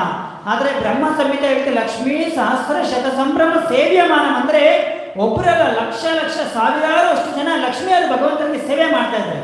And then the Lord had 16,108 queens who were there as his wives. ಮತ್ತೆ ಭಗವಂತನಿಗೆ 16,108 ಜನ ಪತ್ನಿಯರು ಕೂಡ ಇರ್ತಾರೆ. So the Lord could manage all of them without any difficulty, without any conflict. ಅರ್ಥ ಮಾಡಿ, ಇಷ್ಟು ಜನ 3 ಬಿಲಿಯನ್ ಅಷ್ಟು ಗೋಪಿಯರು, ಸಾವಿರಾರು ಜನ ಲಕ್ಷ್ಮಿಯರು, 16,108 ಜನ ಪತ್ನಿಯರು, ಇವರೆಲ್ಲರನ್ನೂ ಕೂಡ ಭಗವಂತ ತುಂಬಾ ಸರಾಗವಾಗಿ ಸಮಾನವಾಗಿ ಅವರೆಲ್ಲರನ್ನೂ ಕೂಡ ಸಮರ್ಥಿಸಿ ಅವ್ರ ಜೊತೆ ಇರ್ತಾರೆ. He expanded into all these forms with all of them, and everybody felt that Krishna was with them. ಜೊತೆಯಲ್ಲಿ ಭಗವಂತ ಇಷ್ಟು ಜನಗಳ ಜೊತೆ ತನ್ನನ್ನು ತಾನು ವಿಸ್ತಾರ ಮಾಡಿಕೊಂಡು ಎಲ್ಲರ ಜೊತೆ ಒಂದು ವ್ಯಕ್ತಿಗತವಾಗಿ ಅವ್ರ ಜೊತೆ ಇರ್ತಿದ್ರು. And we have difficulty even in managing one wife. ಏನಂದ್ರೆ ವಿಪರ್ಯಾಸ ಏನಂದ್ರೆ ನಮಗೆ ಒಬ್ಬರು ಪತ್ನಿಯರ ಜೊತೆ ಜೀವನ ಮಾಡೋದು ಸ್ವಲ್ಪ ಕಷ್ಟ ಆದಂತ ಪರಿಸ್ಥಿತಿ. So this is one of the reasons that Krishna is worshipable. ಈ ಎಲ್ಲ ಕಾರಣಗಳಿಂದ ಭಗವಂತನ ಇಷ್ಟೊಂದು ಒಂದು ವಿಚಾರಗಳಿಂದ ಏನನ್ಸುತ್ತೆ ಅಂದ್ರೆ ಭಗವಂತನನ್ನ ನಾವು ಆರಾಧಿಸಬೇಕು, ಯಾಕಂದ್ರೆ ಅಷ್ಟೊಂದು ಅಪೌರುಷೇಯವಾದಂತಹ ಭಗವಂತನ ವಿಚಾರಗಳು. But people's common man, they speculate that Krishna was having affair with so many women. ಸಾಮಾನ್ಯವಾದಂತಹ ಜನಗಳು ಏನ್ ಮಾಡ್ತಾರೆ, ಕೃಷ್ಣನ ಬಗ್ಗೆ ಒಂದು ಅವಹೇಳನ ಅಥವಾ ಅವರೇ ಆದಂತಹ ಸ್ವಂತಿಕೆಗಳನ್ನ ಹೇಳಿ ಕೃಷ್ಣನ ಜೊತೆ ತುಂಬಾ ಜನ ಗೋಪಿಯರಿದ್ದಾರೆ ಅಂತ ಹೇಳ್ತಾರೆ. And it is said that when Lord was in Dwarka and early morning he used to get up. Those days there was no alarm clock.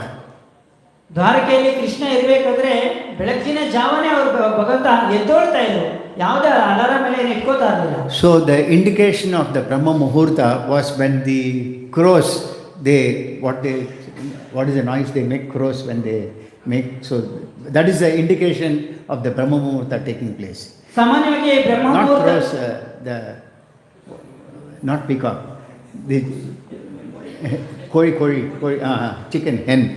ಸಾಮಾನ್ಯವಾಗಿ ನೀವು ನೋಡಿರ್ಬೋದು ಹಳ್ಳಿಗಳಲ್ಲಿ ಇವರೆಲ್ಲರೂ ಕೂಡ ಅನುಭವ ಅಂತ, ಬೆಳಿಗ್ಗೆ ಬ್ರಹ್ಮ ಮುಹೂರ್ತದಲ್ಲೇ ಕೋಳಿಗಳು ಕೂಗ್ತಾ ಇರ್ತಾರೆ. ಆ ಒಂದು ಕ್ಷಣದಲ್ಲಿ ಭಗವಂತ ಖುದ್ದಾಗಿ ಎದ್ದೊಳ್ತಾ ಇದ್ರು. So when they make the sound, the Krishna was very eager to get up from his bed, but his wives were not very eager because they would feel separation from Krishna from that time onwards. ಯಾವಾಗ ಈ ರೀತಿ ಬ್ರಹ್ಮ ಮುಹೂರ್ತದಲ್ಲಿ ಕೋಳಿಗಳು ಕೂಗ್ತಾ ಇದ್ವು, ಕೃಷ್ಣ ಖುದ್ದಾಗಿ ತುಂಬಾ ಉತ್ಸಾಹದಿಂದ ಎದ್ದೊಳಕ್ಕೆ ಪ್ರಯತ್ನ ಮಾಡಿ ಎದ್ದೊಳ್ತಾ ಇದ್ರು, ಆದರೆ ಅವರ ಪತ್ನಿಯರಿಗೆ ಅದು ಎದ್ದೊಳಕ್ಕೆ ಸಾಧ್ಯವಾಗ್ತಿರಲಿಲ್ಲ. So they were feeling very very sorry, but Krishna was very eager because he had to perform the morning duties. ಇದರಿಂದ ಅವರ ಪತ್ನಿಯರಿಗೆ ಬೇಸರ ಆಗ್ತಿತ್ತು, ಆದರೆ ಭಗವಂತ ಅದನ್ನ ತುಂಬಾ ಉತ್ಸಾಹದಲ್ಲಿ ಎದ್ದೊಳ್ತಾರೆ, ಯಾಕಂದ್ರೆ ಬೆಳಗಿನ ಕೈಂಕರ್ಯಗಳನ್ನ ಮಾಡಬೇಕಲ್ವಾ. So in a brief, Krishna book mentions as to what are the morning duties that Krishna used to perform when he was here. Krishna ಪುಸ್ತಕದಲ್ಲಿ ಭಗವಂತ ಬೆಳಗಿನ ಜಾವದಲ್ಲಿ ಏನೆಲ್ಲ ಕೆಲಸಗಳನ್ನ ಮಾಡ್ತಾ ಇದ್ರು ಅಂತ ತುಂಬಾ ಸರಳವಾಗಿ ಕೊಟ್ಟಿದ್ದಾರೆ. As soon as the cocks they start crowing, then what happens is that Krishna understands now it is for me to start performing.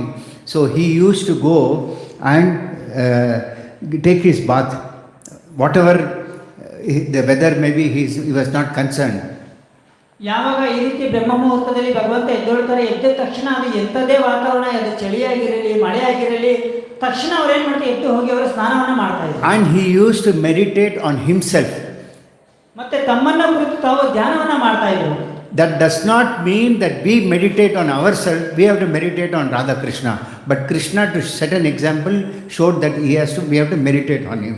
ಭಗವಂತ ತನ್ನನ್ನು ತಾನು ಕುರಿತು ಧ್ಯಾನ ಮಾಡ್ತಿದ್ರು ಅಂದ್ರೆ ಇದರರ್ಥ ನಾವು ಕೂಡ ಬೆಳಿಗ್ಗೆ ಎದ್ದು ನಮ್ಮನ್ನ ಕೂತ್ಕೊಂಡು ನಮ್ಮನ್ನೇ ನಾವು ಧ್ಯಾನ ಮಾಡೋದು ಅಲ್ಲ, ಆದರೆ ಭಗವಂತನನ್ನ ಧ್ಯಾನ ಮಾಡೋದನ್ನ ನಾವು ಕೂಡ ರಾಧಾಕೃಷ್ಣನ ಧ್ಯಾನ ಮಾಡಬೇಕು. So meditation is not trying to think something and focusing on that object based on our mental speculation, but we should meditate on Krishna. ಧ್ಯಾನ ಅಂದ್ರೆ ನಮ್ಮ ಮನಸ್ಸಿಗೆ ಯಾವುದೋ ಒಂದು ವಿಚಾರವನ್ನ ತಗೊಂಡು ಅದರ ಬಗ್ಗೆ ನಾವು ಧ್ಯಾನವನ್ನ ಮಾಡ್ತಾ ಕೂರೋದು. ಧ್ಯಾನ ಅಂದ್ರೆ ಭಗವಂತನನ್ನೇ ಕುರಿತು ಒಬ್ಬ ವ್ಯಕ್ತಿ ಧ್ಯಾನವನ್ನ ಮಾಡಬೇಕು. And that meditation can be performed by anybody, whether however he may be placed. ಆ ಒಬ್ಬ ವ್ಯಕ್ತಿ ಧ್ಯಾನ ಮಾಡುವಂತ ವ್ಯಕ್ತಿ ಎಲ್ಲೇ ಇರಲಿ, ಪ್ರತಿಯೊಬ್ಬ ವ್ಯಕ್ತಿನೂ ಕೂಡ ಈ ರೀತಿ ಭಗವಂತನ ಬಗ್ಗೆ ಕುರಿತು ಧ್ಯಾನವನ್ನ ಮಾಡಬಹುದು. For example, in the Bhakti Rasamrita Sindhu, there is an example given by Srila Prabhupada as to how a Brahmana was very very poor. He could not afford to offer anything, but he was a great devotee of the Lord.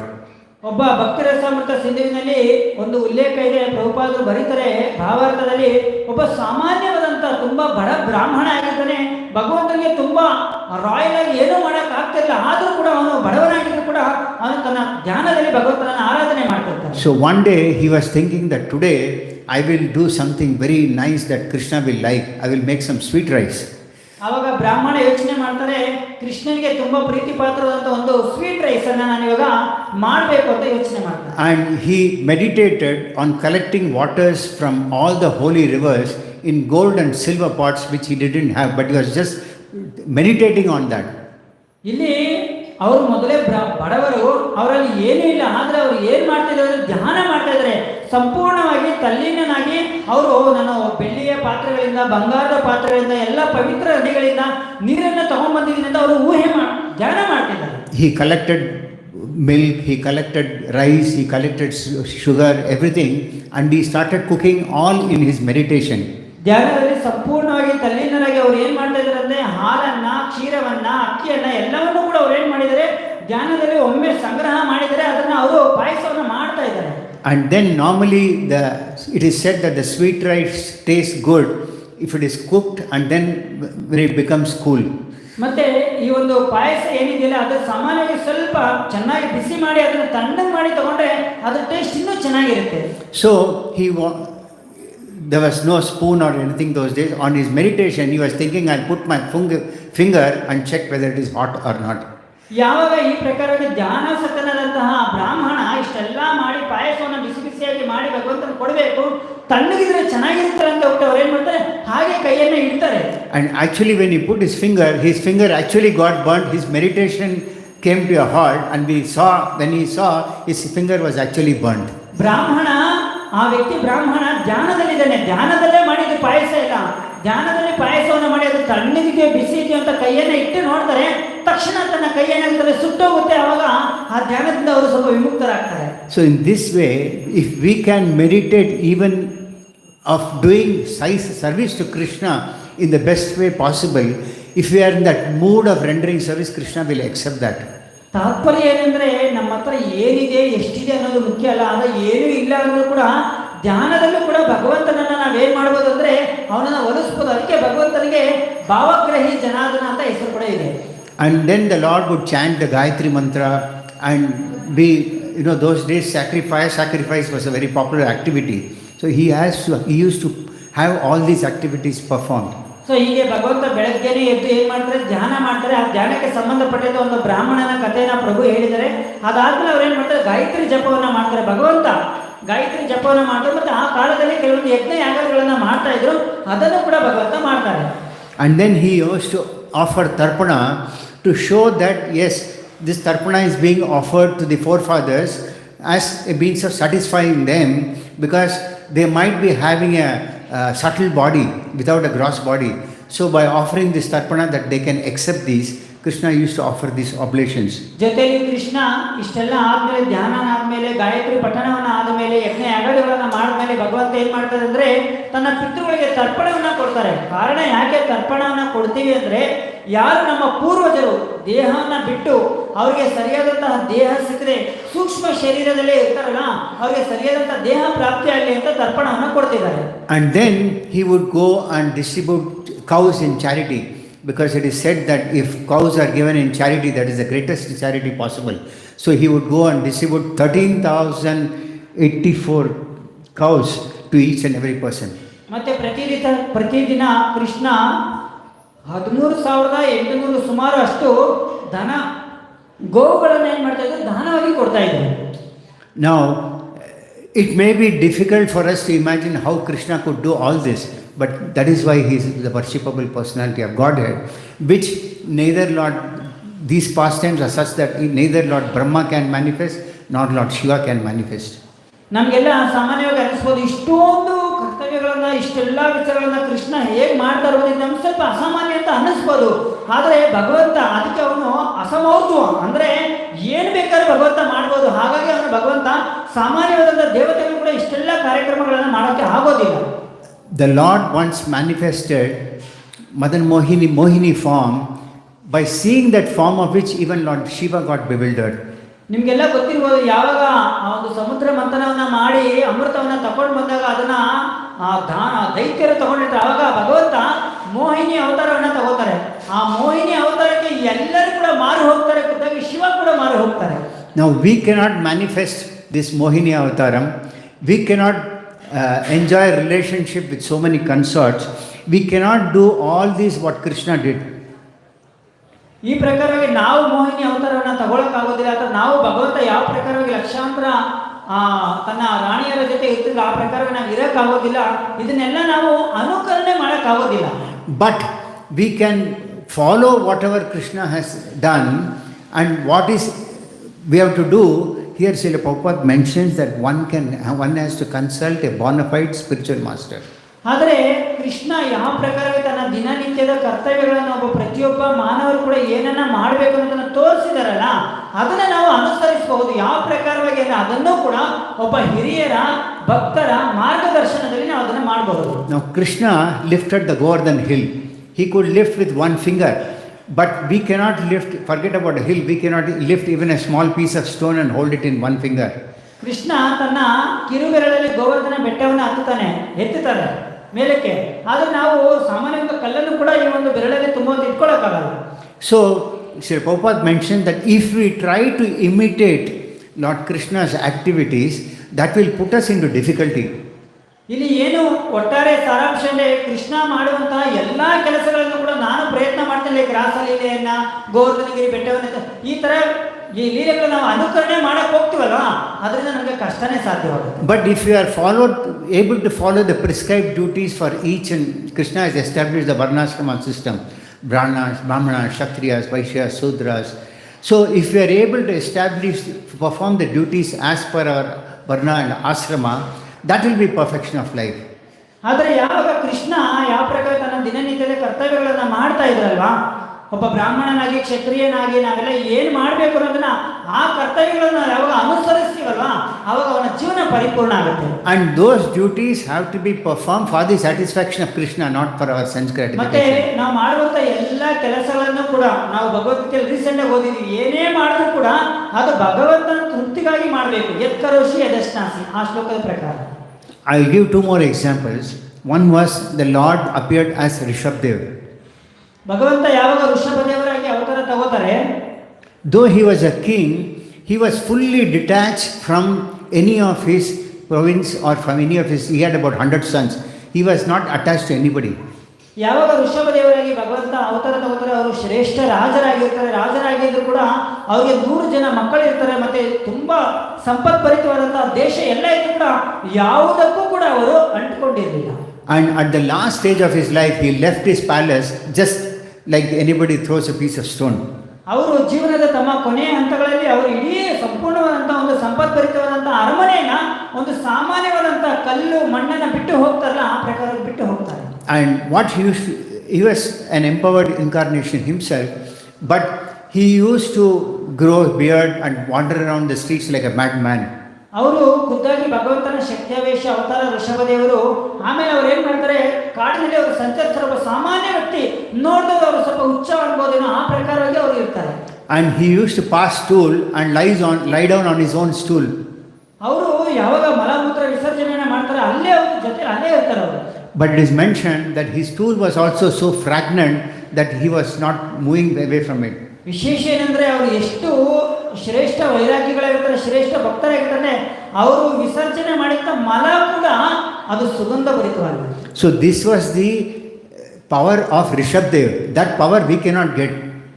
ಇದು ಭಗವಂತನ ಶಕ್ತಿಯಾವೇಶ ಅವತಾರದ ಋಷಭದೇವರ ಒಂದು ಶಕ್ತಿ, ಆದರೆ ಅದನ್ನ ನಾವು ಅನುಕರಣೆ ಮಾಡಕ್ಕಾಗೋದಿಲ್ಲ.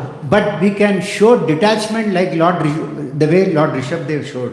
ಆದರೆ ಯಾವ ಪ್ರಕಾರವಾಗಿ ಅವರು ವೈರಾಗ್ಯವನ್ನು ತಾಳಿದ್ರಲ್ಲ, ಅದನ್ನ ನಾವು ಪ್ರಯತ್ನ ಮಾಡಬಹುದು. Now one more example, if we take the recent example of Sri Chaitanya Mahaprabhu. ಇನ್ನ ಚೈತನ್ಯ ಮಹಾಪ್ರಭುಗಳ ಮತ್ತೊಂದು ಉದಾಹರಣೆಯನ್ನು ನಾವು ಅರ್ಥ ಮಾಡಬಹುದು. And Mahaprabhu, as you all know, appeared about 500 years before. 500 ವರ್ಷಗಳಿಂದ ಮಹಾಪ್ರಭು ಇಲ್ಲಿ ಅವತಾರ ತಗೊಂಡಿದ್ರು.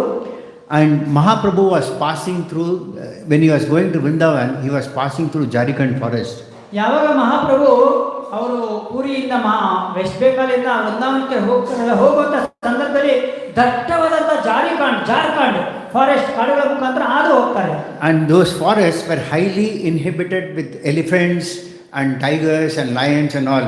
And the moment when Mahaprabhu passed, he was chanting the Hare Krishna Mahamantra and passing through the forest.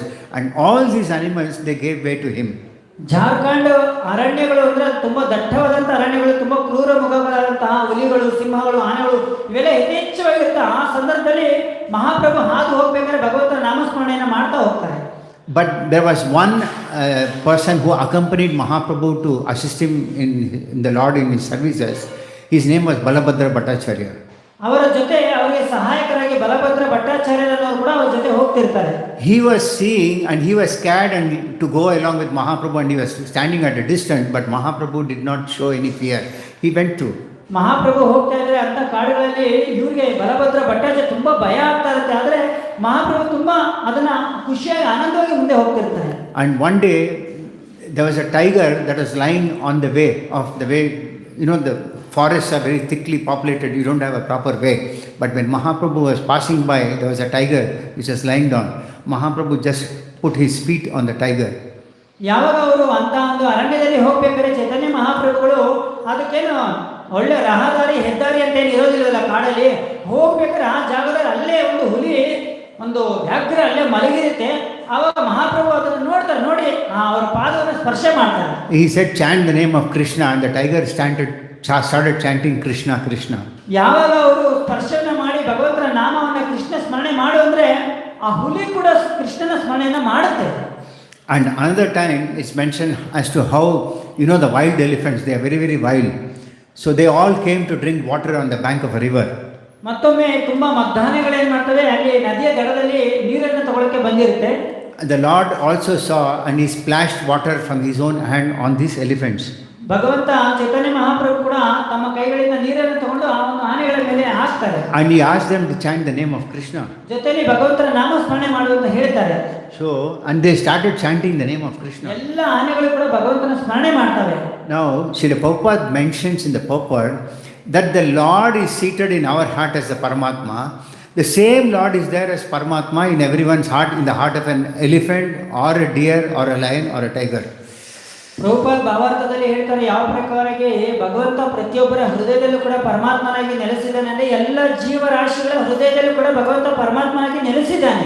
So a Mahabhagavata treats all these living entities on an equal platform. ಶ್ರೇಷ್ಠ ಭಾಗವತರು ಅಂತ ಯಾರು ಕರೀತಾರೆ ಅವ್ರು ಏನ್ ಮಾಡ್ತಾರೆ, ಎಲ್ಲ ಜೀವರಾಶಿಗಳನ್ನು ಕೂಡ ಸಮಾನವಾಗಿ ನೋಡ್ತಾರೆ. ನಮ್ಮ ದೃಷ್ಟಿಯಲ್ಲಿ ಇದು ಮನುಷ್ಯ, ಇದು ಪ್ರಾಣಿ, ಇದು ಪಕ್ಷಿ, ಆದ್ರೆ ಶ್ರೇಷ್ಠ ಭಾಗವತರ ದೃಷ್ಟಿಯಲ್ಲಿ ಎಲ್ಲರೂ ಜೀವಾತ್ಮರೇ. So Lord says in Bhagavad Gita itself, Vidya Vinaya Sampanne Brahmane Kavi Hastine. One should see a Brahmana or anyone or a Shudra, all living entities on the same platform. ಭಗವದ್ಗೀತೆಯಲ್ಲಿ ಈ ಶ್ಲೋಕ ಎಲ್ಲರೂ ಕೂಡ ಗೊತ್ತಿರುತ್ತೆ. ವಿದ್ಯಾ ವಿನಯ ಸಂಪನ್ನೆ ಬ್ರಾಹ್ಮಣೇ ಗವಿಹಸ್ತಿನೇ ಶುನಿ ಚೈವ ಶ್ವಪಾಕೇಚ ಪಂಡಿತ ಸಮದರ್ಶನ. ಅಂದ್ರೆ ಒಂದು ನಾಯಿಯನ್ನ, ಒಂದು ಹುಲಿಯನ್ನ, ಒಂದು ಆನೆಯನ್ನ, ಒಂದು ಕತ್ತೆಯನ್ನ ನೋಡಿ ಯಾರನ್ನೇ ನೋಡಿದ್ರು ಕೂಡ ಅದನ್ನ ಸಮಾನವಾಗಿ ನೋಡ್ತಾರೆ, ಅವರು ಬ್ರಾಹ್ಮಣ. And as Mahaprabhu progressed further, he saw a lot of deers going in a bunch. And when he asked them to chant, they all started chanting and dancing in ecstasy. ಮಹಾಪ್ರಭು ಹೋಗ್ಬೇಕಾದ್ರೆ ಗುಂಪಲ್ಲಿ ಎಲ್ಲ ಜಿಂಕೆಗಳು ಹೋಗ್ತಿದ್ರೆ ಅವಕ್ಕೆ ಹೇಳ್ತಾರೆ ಭಗವಂತ ನಾಮಸ್ಮರಣೆ ಮಾಡುವಾಗ ಅದು ನಾಮಸ್ಮರಣೆಯನ್ನು ಮಾಡುತ್ತೆ. And there is a sloka in which he says how blessed all these living entities were by the very presence of Sri Chaitanya Mahaprabhu. ಈ ಪ್ರಕಾರವಾಗಿ ಆ ಒಂದು ಅಭಯಾರಣ್ಯದಲ್ಲಿ ಎಲ್ಲ ಪ್ರಾಣಿಗಳು ಕೂಡ ಭಗವಂತನ ಅನುಗ್ರಹಕ್ಕೆ ಪಾತ್ರರಾಗ್ತವೆ. And the one more sloka that's very mentioned very nicely how when Mahaprabhu told them to chant the name of Krishna, the tigers and deers, they not only chanted but they started kissing each other. ಯಾವಾಗ ಚೈತನ್ಯ ಚರಿತಾಮೃತವನ್ನು ನಾವು ಓದ್ತೀವಿ ಆವಾಗ ಗೊತ್ತಾಗುತ್ತೆ, ಯಾವಾಗ ಒಂದು ಅಭಯಾರಣ್ಯದಲ್ಲಿ ಮಹಾಪ್ರಭು ಯಾವಾಗ ಅವರು ಭಗವಂತನ ನಾಮಸ್ಮರಣೆಯನ್ನು ಮಾಡು ಅಂದರೆ ಸಾಮಾನ್ಯವಾಗಿ ಹುಲಿಗಳಿಗೆ ಮತ್ತೆ ಜಿಂಕೆಗಳಿಗೆ ಇವೆಲ್ಲದೂ ಕೂಡ ಏನಾಗುತ್ತೆ ಅಂದರೆ ಒಂದಕ್ಕೊಂದು ವೈರಿಗಳು ಅಂದರೆ ಆಗೋದಿಲ್ಲ ಒಂದಕ್ಕೊಂದು. ಆದರೆ ಮಹಾಪ್ರಭು ಹೇಳಿದಾಗ ಅವೆಲ್ಲವೂ ಕೂಡ ಒಂದಕ್ಕೊಂದು ತಪ್ಪಿಕೊಂಡು ಭಗವಂತನ ನಾಮಸ್ಮರಣೆಯನ್ನು ಮಾಡ್ತಾರೆ. And when one can realize that Paramatma is there who facilitates, there is no question of envy amongst the living entities. ಏನಂದ್ರೆ ಯಾವಾಗ ನಮಗೆ ಪ್ರತಿಯೊಬ್ಬರ ಹೃದಯದಲ್ಲೂ ಪರಮಾತ್ಮ ಇದ್ದಾನೆ, ಎಲ್ಲರೂ ಕೂಡ ಭಗವಂತನ ಅಂಶನೇ ಅಂತ ವಿಚಾರ ನಮಗೆ ತುಂಬಾ ಚೆನ್ನಾಗಿ ಯಾವಾಗ ಮನದಟ್ಟಾಗುತ್ತಲ್ಲ ಆವಾಗ ಮಾತ್ಸರ್ಯ ಅನ್ನೋದಿರೋದಿಲ್ಲ. So there is one more example in the third canto of Srimad Bhagavatam. There is another example given in the third canto of Srimad Bhagavatada ಮೂರನೇ ಸ್ಕಂದದಲ್ಲಿ ಮತ್ತೊಂದು ಉದಾಹರಣೆ ಇದೆ, in which of course the Lord, when he wanted to wind up his creation, he started the process the process of annihilation. Just like the process of creation takes place, the annihilation process also takes place. ಈ ಒಂದು ಶ್ರೀಮದ್ ಭಾಗವತದ ಮೂರನೇ ಸ್ಕಂದದಲ್ಲಿ ಯಾವ ಪ್ರಕಾರವಾಗಿ ಭಗವಂತ ಪ್ರಕೃತಿಯನ್ನು ಸೃಷ್ಟಿ ಕಾರ್ಯವನ್ನು ಮಾಡ್ತಾರೆ, ಅದೇ ಪ್ರಕಾರವಾಗಿ ಲಯ ಕಾರ್ಯವನ್ನು ಮಾಡ್ತಾರೆ, ಅದು ಉಲ್ಲೇಖ ಇದೆ. So in that it is explained how all these great personalities who appeared along with Krishna to place in his performance of these pastimes, they were all either demigods, the wives of the demigods who came. They had a desire to serve Krishna, and Krishna also fulfilled their desire. Krishna performed pastimes with them, and in the process he taught lessons to them and he taught lessons to us also. ಈ ಒಂದು ಮೂರನೇ ಸ್ಕಂದದಲ್ಲೂ ಕೂಡ ಏನು ವಿಸ್ತಾರವಾಗಿ ಹೇಳಿದರೆ ಎಲ್ಲ ದೇವತೆಗಳು, ಶ್ರೇಷ್ಠ ವ್ಯಕ್ತಿಗಳು, ಭಾಗವತರು ಎಲ್ಲರೂ ಕೂಡ ಭಗವಂತನ ಜೊತೆ ಲೀಲೆಯನ್ನ ಮಾಡೋದಕ್ಕೆ ಬರ್ತಾರೆ. ಅವ್ರ ಜೊತೆ ಸೇವೆಯನ್ನ ಮಾಡಬೇಕು ಅನ್ನೋ ಇಚ್ಛೆ ಇರುತ್ತೆ. ಭಗವಂತ ಅದಕ್ಕೆ ಅವಕಾಶಗಳನ್ನು ಕೊಡ್ತಾರೆ. ಅದಾದ್ಮೇಲೆ ಅವ್ರ ಲೀಲೆಗಳನ್ನು ಮುಗಿಸ್ತಾರೆ. And in the third canto itself, there is one more pastime that is mentioned as to how there was a great demon called Narakasura. He kidnapped many daughters of great kings. ಇದೇ ಮೂರನೇ ಸ್ಕಂದದಲ್ಲಿ ನರಕಾಸುರನ ಒಂದು ವಿಚಾರ ಕೂಡ ಬರ್ತಾ ಅವರು ಶ್ರೇಷ್ಠ ರಾಜರ ಎಲ್ಲ ಆ ರಾಣಿಯರನ್ನು ಅಪಹರಣ ಮಾಡಿರ್ತಾರೆ. And he killed those kings and he imprisoned all these daughters. And Krishna afterwards, after killing those demons, he went and rescued their daughters. ಯಾವಾಗ ನರಕಾಸುರ ಏನ್ ಮಾಡ್ತಿದ್ರು ಅಂದ್ರೆ ಎಲ್ಲಾ ರಾಜರನ್ನ ಸಂಹಾರ ಮಾಡಿ ರಾಣಿಯರನ್ನ ಅಪಹರಣ ಮಾಡಿ ಹೋಗ್ತಿದ್ರು. ಆದ್ರೆ ಭಗವಂತ ಅವರನ್ನ ಸಂಹಾರ ಮಾಡಿ ಎಲ್ಲರನ್ನು ಕೂಡ ಬಿಡುಗಡೆ ಮಾಡ್ತಾರೆ. And when he rescued them, they said that we don't have any other shelter than you. You are the only shelter for us. ಯಾವಾಗ ಅವರನ್ನ ರಕ್ಷಣೆಯನ್ನ ಮಾಡ್ತಾರೆ ಅವಾಗ ಹೇಳ್ತಾರೆ ನಮಗೆ ಬೇರೆ ಯಾವುದೇ ಇವಾಗ ರಕ್ಷಣೆ ಇಲ್ಲ, ಯಾಕಂದ್ರೆ ನಮ್ಮ ಪತಿಯರಿಲ್ಲ, ಇವಾಗ ನೀವೇ ನಮ್ಮನ್ನ ರಕ್ಷಣೆ ಮಾಡಬೇಕು ಅಂತ ಕೇಳ್ಕೊತಾರೆ. Now those days the system was that once a woman is kidnapped, then she cannot become anybody else's property. ಆ ದಿನಗಳಲ್ಲಿ ಯಾವಾಗ ಒಂದು ಮಹಿಳೆ ಅಪಹರಣ ಆಗಿರ್ತಾರೆ ಆವಾಗ ಆ ಮಹಿಳೆಯನ್ನು ಸಾಮಾನ್ಯವಾಗಿ ಯಾರು ಸ್ವೀಕರಿಸೋದಿಲ್ಲ. A girl is to be transferred from a father to a husband to the son. That's how the process of Vedic system was. That means a woman needs protection first from the father, and then when she gets married she is given to her husband, and then normally the husband used to go on a vanaprastha to the forest, and after that it is the son who used to take care of them. ಸಾಮಾನ್ಯವಾಗಿ ವೈದಿಕ ಪದ್ಧತಿಗಳಲ್ಲಿ ಒಂದು ಮಹಿಳೆಯರಿಗೆ ರಕ್ಷಣೆ ಯಾವ ಪ್ರಕಾರವಾಗಿರುತ್ತೆ ಅಂದರೆ ಮಹಿಳೆ ಯಾವಾಗ ತನ್ನ ತಂದೆಯ ಜೊತೆಲಿರ್ತಾರೆ ಅವಾಗ ತಂದೆ ಅವರಿಗೆ ರಕ್ಷಣೆಯನ್ನು ಕೊಡ್ತಾರೆ. ಮಹಿಳೆ ಯಾವಾಗ ಪ್ರೌಢಾವಸ್ಥೆಗೆ ಬರುತ್ತೆ ಅವರನ್ನ ಮದುವೆ ಮಾಡಿಕೊಟ್ಟರೆ ಅವಾಗ ಅವರು ಗಂಡನ ರಕ್ಷಣೆಯಲ್ಲಿ ಇರ್ತಾರೆ. ಗಂಡ ಯಾವಾಗ ವಾನಪ್ರಸ್ಥ ಅಂದರೆ ವಯಸ್ಸಾದಂಥ ವಾನಪ್ರಸ್ಥಕ್ಕೆ ಹೋದಾಗ ಅವನ ಮಗನ ರಕ್ಷಣೆಯಲ್ಲಿ ಒಂದು ಮಹಿಳೆ ಇರುತ್ತೆ. ಈ ಪ್ರಕಾರವಾಗಿ ಮಹಿಳೆ ಇವರ ಮೂವರ ಒಂದು ರಕ್ಷಣೆಯಲ್ಲಿ ಒಳಪಟ್ಟಿರ್ತಾರೆ. But the Lord did not refuse to give shelter to them. ಯಾವಾಗ ಒಂದು ನರಕಾಸುರನ ಒಂದು ಸಂದರ್ಭದಲ್ಲಿ ಖುದ್ದಾಗಿ ಭಗವಂತ ಅವರನ್ನ ತಿರಸ್ಕಾರ ಮಾಡಲಿಲ್ಲ. And it is said that the Lord expanded in so many forms and he begot from them 10 sons each. ಮತ್ತೆ ಅಷ್ಟು ಜನ ಆ ರಾಣಿಯರ ಜೊತೆ ಭಗವಂತ ವಿವಾಹ ಆಗಿ ಅಷ್ಟು ಜನ ಜೊತೆ ಕೂಡ ವಿಸ್ತಾರವಾಗಿ ಏಕಪ್ರಕಾರವಾಗಿ ಸಂಸಾರ ಮಾಡಿ ಪ್ರತಿಯೊಂದು ರಾಣಿಯರು ಕೂಡ 10 ಜನ ಮಕ್ಕಳು ಇರ್ತಾರೆ. Similarly, when the Lord appeared as Varahadev, he came in the form of a boar. But when the planet Earth was submerged under the bottom of the ocean, he came and lifted that with his 2 tusks and he brought to the surface of the earth. ಅದೇ ಪ್ರಕಾರ ಅವತಾರದಲ್ಲಿ ಬಂದಾಗ ಭಗವಂತ ತಗೊಂಡಿದ್ದು ವರಾಹ ಅವತಾರ. ಸಾಮಾನ್ಯವಾಗಿ ವರಾಹ ಅವತಾರದಲ್ಲಿ ಅದನ್ನ ಒಂದು ಸ್ವಲ್ಪ ಕಡಿಮೆಯಾಗಿ ನೋಡೋದು. ಆದರೆ ವರಾಹ ಅವತಾರವಾಗಿ ತಗೊಂಡು ಯಾವಾಗ ಭೂಮಿಯನ್ನ ಕೆಳಗಡೆ ಇರ್ತಾರೆ ಆವಾಗ ಅವರು ತಮ್ಮ ಸೊಂಡಿಲಿರ್ತಲ್ಲ ಅದರಿಂದ ಒಂದು ಭೂಮಿಯನ್ನ ಅವ್ರು ಏನ್ ಮಾಡ್ತಾರೆ ಮೇಲ್ಗಡೆ ತಗೊಂಡ್ ಬರ್ತಾರೆ. And Mother Earth prays to Varahadev, and in that prayer there is a wonderful way in which she is glorifying the Lord. ಆವಾಗ ಭೂತಾಯಿ ಭಗವಂತನನ್ನ ಕುರಿತು ವರಾಹದೇವರನ್ನ ಕುರಿತು ಪ್ರಾರ್ಥನೆಗಳನ್ನ ಮಾಡ್ತಾರೆ. She says, you protected me by rescuing me from the water. ನೀವು ನನ್ನನ್ನ ಈ ಒಂದು ಜಲದಿಂದ ರಕ್ಷಣೆಯನ್ನ ಮಾಡಿದ್ದೀರಾ. And consequently you came to be known as Dharadhara. Dharadhara. ಹಾಗಾಗಿ ನಿಮ್ಮನ್ನ ಧರಾಧರ ಅಂತ ಕರೀತಾರೆ. One who holds the planet is called a Dharadhara. ಯಾರು ತನ್ನಲ್ಲಿ ಇಡೀ ಭೂಮಂಡಲವನ್ನೇ ಇಟ್ಕೋತಾರಲ್ಲ ಅವರನ್ನ ಧರ ಅಂತ ಕರೀತಾರೆ. Now when the Lord appeared as Prithu Maharaj, the earth was bereft of all the grains because people didn't have anything to eat, and he hid that because there were a lot of hoarders who used to stock grains, materialistic people. So Mother Earth hid the grains. ಯಾವಾಗ ಪೃಥು ಮಹಾರಾಜ್ ಇದ್ದಂಥ ಸಂದರ್ಭದಲ್ಲಿ ತುಂಬಾ ಬರ ಬಂದಿರುತ್ತೆ, ಅಲ್ಲಿ ಯಾವುದೇ ಬೆಳೆ ಏನೂ ಇರಲಿಲ್ಲ ಜನಗಳಿಗೆ. So Maharaj Prithu actually went to take a bow and arrow and wanted to throw it on Mother Earth. ಎಲ್ಲ ಏನಾಗುತ್ತೆ ಎಲ್ಲ ದವಸ ಧಾನ್ಯಗಳೆಲ್ಲ ಭೂಮಿಯ ಭೂಗರ್ಭದಲ್ಲೇ ಇರುತ್ತೆ. ಆವಾಗ ಪೃಥು ಮಹಾರಾಜ್ ಬಾಣದಿಂದ ಅದನ್ನು ತಗೊಳಕ್ಕೆ ಹೋಗ್ತಾರೆ. So at that time Mother Earth is praying, you rescued me from the water, from the bottom of the ocean, but now why are you trying to kill me? I'm just like a boat on the water, just keep me afloat. ಆವಾಗ ಭೂದೇವಿ ಹೇಳ್ತಾರೆ, ನನ್ನನ್ನ ನೀನು ಭೂಮಿಯಿಂದ ರಕ್ಷಣೆ ಮಾಡಿದ್ದು ನೀನೇ ನೀರಿನಿಂದ, ಆದರೆ ಇವಾಗ ನೀನೇ ಪೃಥು ಅಂದರೆ ಭಗವಂತನ ಅವತಾರ ಬಂದು ಇವಾಗ ಮತ್ತೆ ನೀ ನನಗೆ ಈ ಪ್ರಕಾರವಾಗಿ ಕಷ್ಟ ಕೊಡ್ತಿದೆ ಅಂತ ಕೇಳುತ್ತೆ. And then she explains, the grains are available in plenty, but people are not performing the sacrifices, so I am not giving the grains to them. ಆಗ ಭೂದೇವಿ ಹೇಳ್ತಾರೆ, ಎಲ್ಲ ದವಸ ಧಾನ್ಯಗಳು ಎಲ್ಲವೂ ಕೂಡ ಆಹಾರ ಪದಾರ್ಥಗಳು ಭೂಮಿಯಲ್ಲಿ ಯಥೇಚ್ಛವಾಗಿ ಇದೆ, ಆದರೆ ಸಾಮಾನ್ಯ ಜನಗಳು ಮಾಡಬೇಕಾದಂಥ ನಿಯತವಾದಂಥ ಯಾವುದೇ ಕಾರ್ಯಗಳನ್ನು ಅವರು ಸರಿಯಾಗಿ ಮಾಡ್ತಾ ಇಲ್ಲ, ಹಾಗಾಗಿ ಅದು ಬರ್ತಾ ಇಲ್ಲ. So if we look at the particular pastime and see today, people are not prepared to perform austerity, people are not prepared to sacrifices, people are not prepared for meditation. Meditation and sacrifices, of course, are not very highly valued today, but at least austerities and these things, whatever is possible, whatever the Lord as Chaitanya Mahaprabhu has given, that we can perform. ಇದನ್ನು ನಾವು ಇವತ್ತಿನ ಒಂದು ಸಂದರ್ಭಕ್ಕೆ ನಾವು ಅರ್ಥ ಮಾಡಬಹುದು.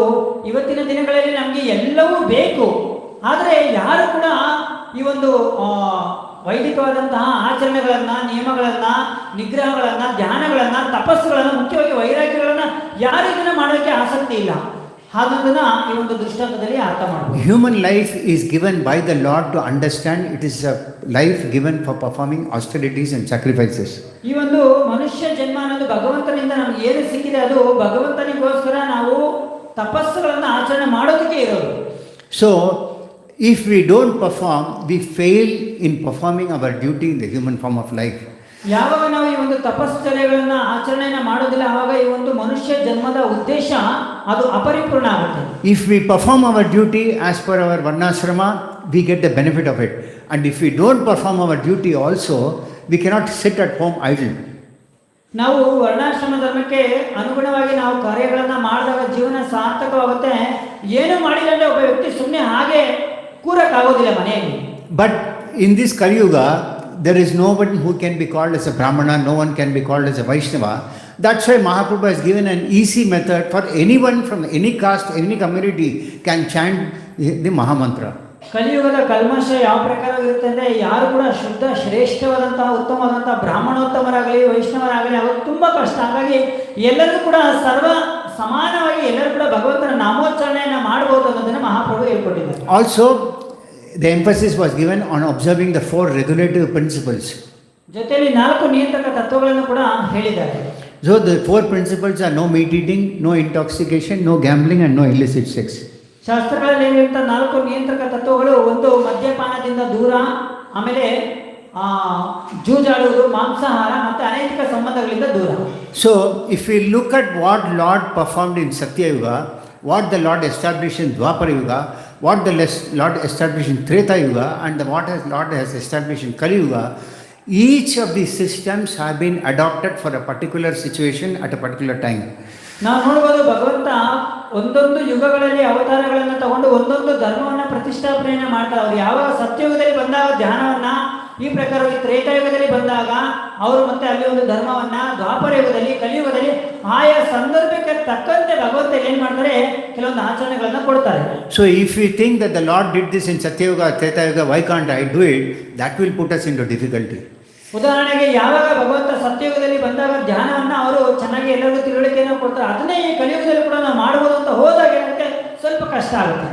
But if we give practice what has been prescribed for this Kali Yuga, that will be a formula for success for us. ಆದರೆ ಕಲಿಯುಗದಲ್ಲಿ ನಾವು ಏನು ಮಾಡಬೇಕು ಅನ್ನೋದನ್ನ ಭಗವಂತ ಏನು ಹೇಳಿದ್ರೆ ಅದನ್ನ ನಾವು ಯಾವಾಗ ಚಾಚು ತಪ್ಪದೆ ಆಚರಣೆಯನ್ನು ಮಾಡ್ತೀವಿ, ಅದು ಶಾಶ್ವತವಾದಂಥ ಆನಂದಕ್ಕೆ ಕೊಂಡೊಯ್ಯುತ್ತೆ. But Sri Prabhupada mentions in the purport, in all actions the experienced guide, the spiritual master, who is the manifested mercy of the Lord, should always be consulted, and the progress of path will be assured. That means even for performing the duties as per the Shastras, one has to understand the Shastras from a spiritual master who is bona fide. ತುಂಬ ಮುಖ್ಯವಾಗಿ ಇದು ಯಾವುದೇ ರೀತಿಯಾದಂಥ ನಾವು ಶಾಸ್ತ್ರಾಧಾರಿತ ಕೆಲಸಗಳನ್ನು ಮಾಡಬೇಕಂದ್ರೂ ಕೂಡ ಒಬ್ಬ ವ್ಯಕ್ತಿ ಭಗವಂತನ ಅನುಗ್ರಹನೇ ಆದಂಥ, ಭಗವಂತನ ಕರುಣೆಯ ರೂಪನೇ ಆದಂಥ, ಭಗವಂತನ ವಿಸ್ತಾರವಂತ ಯಾವಾಗ ಶ್ರೇಷ್ಠ ಪರಂಪರೆಯ ಗುರುಗಳ ಮಾರ್ಗದರ್ಶನದಲ್ಲಿ ನಾವು ಯಾವಾಗ ಕೆಲಸಗಳನ್ನು ಮಾಡ್ತೀವಿ, ಅದು ಪರಿಪೂರ್ಣತೆಗೆ ಹೋಗುತ್ತೆ. Because the spiritual master is a manifested mercy of the Supreme Lord. He is not a normal living being like us. ಆಧ್ಯಾತ್ಮಿಕ ಗುರುಗಳು ಭಗವಂತನ ನೇರ ಕರುಣೆಯ ಅವತಾರ ಆಗಿರುತ್ತೆ. ಅವರು ಸಾಮಾನ್ಯವಾಗಿ ನಮ್ಮ ರೀತಿಯಾದಂಥ ಸಾಮಾನ್ಯ ವ್ಯಕ್ತಿಗಳಲ್ಲ. That is why he is known as a transparent via media, because he is transparent to the living entities, he is transparent to the Supreme Lord also. ಹಾಗಾಗಿ ಗುರುಗಳನ್ನ ಪಾರದರ್ಶಕ ಮಾಧ್ಯಮ ಅಂತ ಕರೀತಾರೆ. ಅಂದ್ರೆ ಭಗವಂತನಿಗೂ ಮತ್ತೆ ನಮಗೂ ಏನಾಗಿದೆ ಅಂದ್ರೆ ಮಧ್ಯದಲ್ಲಿ ಒಂದು ಬ್ಲಾಕ್ ಇದೆ, ಏನು ಕಾಣಿಸ್ತಾ ಇಲ್ಲ. ಆದ್ರೆ ಭಗವಂತನಿಗೂ ಮತ್ತೆ ಜೀವಾತ್ಮರನ್ನ ಸೇರಿಸುವಂತ ಪಾರದರ್ಶಕವಾದಂತ ಮಾಧ್ಯಮದಲ್ಲಿ ಗುರುಗಳೇ ಇರ್ತಾರೆ. So if we consult a bona fide spiritual master, he will guide as to you can do this, and he knows each and every living entity also, because the Lord guides him. ಗುರುವಿಗೆ ಸಾಮಾನ್ಯವಾಗಿ ಗೊತ್ತಿರುತ್ತೆ ನಾವು ಏನನ್ನ ಮಾಡಬೇಕು, ಒಬ್ಬ ವ್ಯಕ್ತಿಗೆ ಯಾವ ಪ್ರಕಾರವಾಗಿ ಅವರು ಉಪದೇಶಗಳನ್ನ ಕೊಡಬೇಕು ಅಂತ. If the Lord speaks to us also, we cannot understand, but a spiritual master understands what the Lord speaks. ಭಗವಂತನ ಉದ್ದೇಶ ಏನು, ಅದು ಯಾವ ತರ ಇದೆ, ಅವರು ಏನು ಹೇಳ್ತಿದ್ದಾರೆ ಅಂತ ನಮ್ಗೆ ಅದು ಅರ್ಥ ಆಗದೆ ಇರೋದಾದ್ರೆ ಅದು ಗುರುಗಳಿಗೆ ಅರ್ಥವಾಗುತ್ತೆ, ಅದನ್ನ ನಮಗೆ ಅವರು ತಿಳುವಳಿಕೆಯನ್ನು ಕೊಡ್ತಾರೆ. Because he is a surrendered soul, he fully depends on what the Lord says, so he can manifest the Lord's mercy onto us. ಕಾರಣ ಯಾಕೆ ಅವರಿಗೆ ಅರ್ಥ ಆಗುತ್ತೆ, ಅವರು ಸಂಪೂರ್ಣವಾಗಿ ಭಗವಂತನಲ್ಲಿ ಶರಣಾಗತಿಯನ್ನು ತಗೊಂಡಿರ್ತಾರೆ. ಹಾಗಾಗಿ ಅವರ ಒಂದು ಉದ್ದೇಶವನ್ನು ನಮಗೆ ಅವರು ತಿಳಿಸ್ತಾರೆ. So with this, I conclude the class for the day. Until the curtain opens, I can take some questions, comments, anything, if any of you have. So ಇಲ್ಲಿಗೆ ಶ್ರೀಮದ್ ಭಾಗವತದ 1ನೇ ಸ್ಕಂದ 10ನೇ ಅಧ್ಯಾಯ ಶ್ಲೋಕ 34, 35, 36ಗಳಿಂದ ಹಲವಾರು ವಿಚಾರಗಳನ್ನ, ತುಂಬಾ ಮುಖ್ಯವಾಗಿ ಭಗವಂತ ಯಾವ ಪ್ರಕಾರವಾಗಿ ಹಸ್ತಿನಾಪುರದಿಂದ ದ್ವಾರಕೆಗೆ ನಡ್ಕೊಂಡು ಹೋಗಬೇಕಂದ್ರೆ ಅವರ ಪ್ರಯಾಣದಲ್ಲಿ ಏನೆಲ್ಲ ಮಾಡಿದ್ರು. ಮುಂದಿನ ಶ್ಲೋಕದಲ್ಲಿ ಭಗವಂತ ಖುದ್ದಾಗಿ ಭಗವಂತನೇ ಆದರೆ ಸಾಮಾನ್ಯ ವ್ಯಕ್ತಿಗಳು ಮಾಡುವಂತಹ ಎಲ್ಲ ಕರ್ತವ್ಯಗಳನ್ನ, ನಿಯಮಿತವಾದಂತಹ ಕೈಂಕರ್ಯಗಳನ್ನ ನಾವು ಹೇಗೆ ಮಾಡಬೇಕು ಅನ್ನೋದನ್ನ ಭಗವಂತ ತುಂಬಾ ಚೆನ್ನಾಗಿ ತೋರಿಸಿದ. ಉದಾಹರಣೆಗೆ ಮುಂಜಾನೆ ಬ್ರಹ್ಮ ಮುಹೂರ್ತದಲ್ಲಿ ಎದ್ದೊಳ್ಳೋದು, ಆ ಪ್ರಕಾರವಾಗಿ ಎದ್ದು ಅವರು ಸ್ನಾನ ಸಂಧ್ಯಾ ವಂದನೆಗಳನ್ನ ಮಾಡೋದು, ದಾನ ಧರ್ಮಗಳನ್ನ ಮಾಡೋದು, ಮತ್ತೆ ನಿಯತವಾದಂಥ ಕೆಲಸಗಳನ್ನ ಮಾಡೋದು ಪ್ರಭು ಹೇಳಿದರೆ. ಜೊತೆಲಿ ಭಗವಂತ ಯಾಕೆ ಪರಾತ್ಪರ, ಅವನು ದೇವೋತ್ತಮ, ಸಾಮಾನ್ಯ ವ್ಯಕ್ತಿಗಳ ರೀತಿಯಲ್ಲಿ ಅವರು ಕೆಲಸಗಳನ್ನ ಮಾಡೋದಿಲ್ಲ, ಅವರು ಅಸಾಮಾನ್ಯವಾದಂಥ ಕೆಲವೊಂದು ಲೀಲೆಗಳನ್ನು ಕೂಡ ಮಾಡ್ತಾರೆ.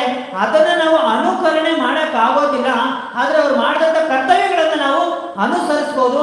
ಆ ಅನುಸರಣೆ ಕೂಡ ನಾವು ಹೇಗೆ ಮಾಡಬೇಕು ಅಂದ್ರೆ ಅದು ಹಿರಿಯ ವೈಷ್ಣವರ ಆಧ್ಯಾತ್ಮಿಕ ಗುರುಗಳ ಮಾರ್ಗದರ್ಶನದಲ್ಲೇ ನಾವು ಮಾಡಬೇಕು ಅನ್ನೋದನ್ನ ಪ್ರಭು ತುಂಬಾ ವಿಸ್ತಾರವಾಗಿ ಹಲವಾರು ಎಕ್ಸಾಂಪಲ್ ಮುಖಾಂತರ ನಮಗೆ ತಿಳುವಳಿಕೆಯನ್ನು ಕೊಟ್ಟಿದ್ದಾರೆ. ಇವತ್ತಿನ ಪ್ರವಚನದಲ್ಲಿ ಸಂಬಂಧಪಟ್ಟಂತೆ ಇಷ್ಟು ವಿಚಾರಗಳಿಗೆ ಸಂಬಂಧಪಟ್ಟಂತೆ ಏನಾದರೂ ಪ್ರಶ್ನೆಗಳಿದ್ರೆ ಕೇಳಬಹುದು.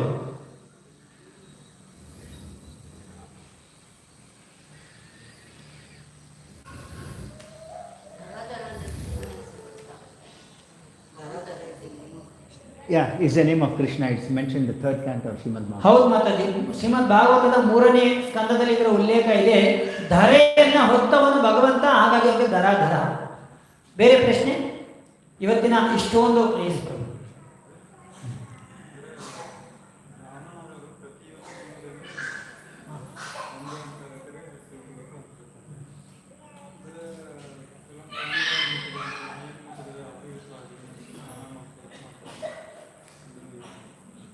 ಪ್ರಭು ತುಂಬಾ ಒಳ್ಳೆ ಪ್ರಶ್ನೆಯನ್ನ ಕೇಳಿದರೆ. ಒಬ್ಬ ಪಂಡಿತ ಅಂದ್ರೆ, ಒಬ್ಬ ಬ್ರಾಹ್ಮಣ ಅಂದ್ರೆ ಶುನಿ ಚೈವ ಶ್ವಪ ಕೇಚ ಪಂಡಿತ ಸಮನ.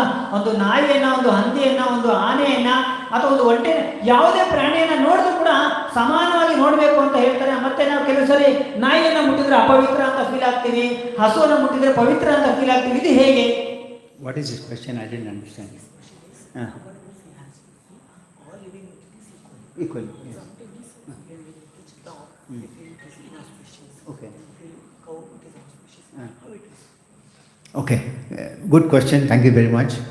The way I see from the scriptures is that generally there is a tendency in us that this is a dog, this is a cat. It's a lower species of living entity. That is one aspect of it.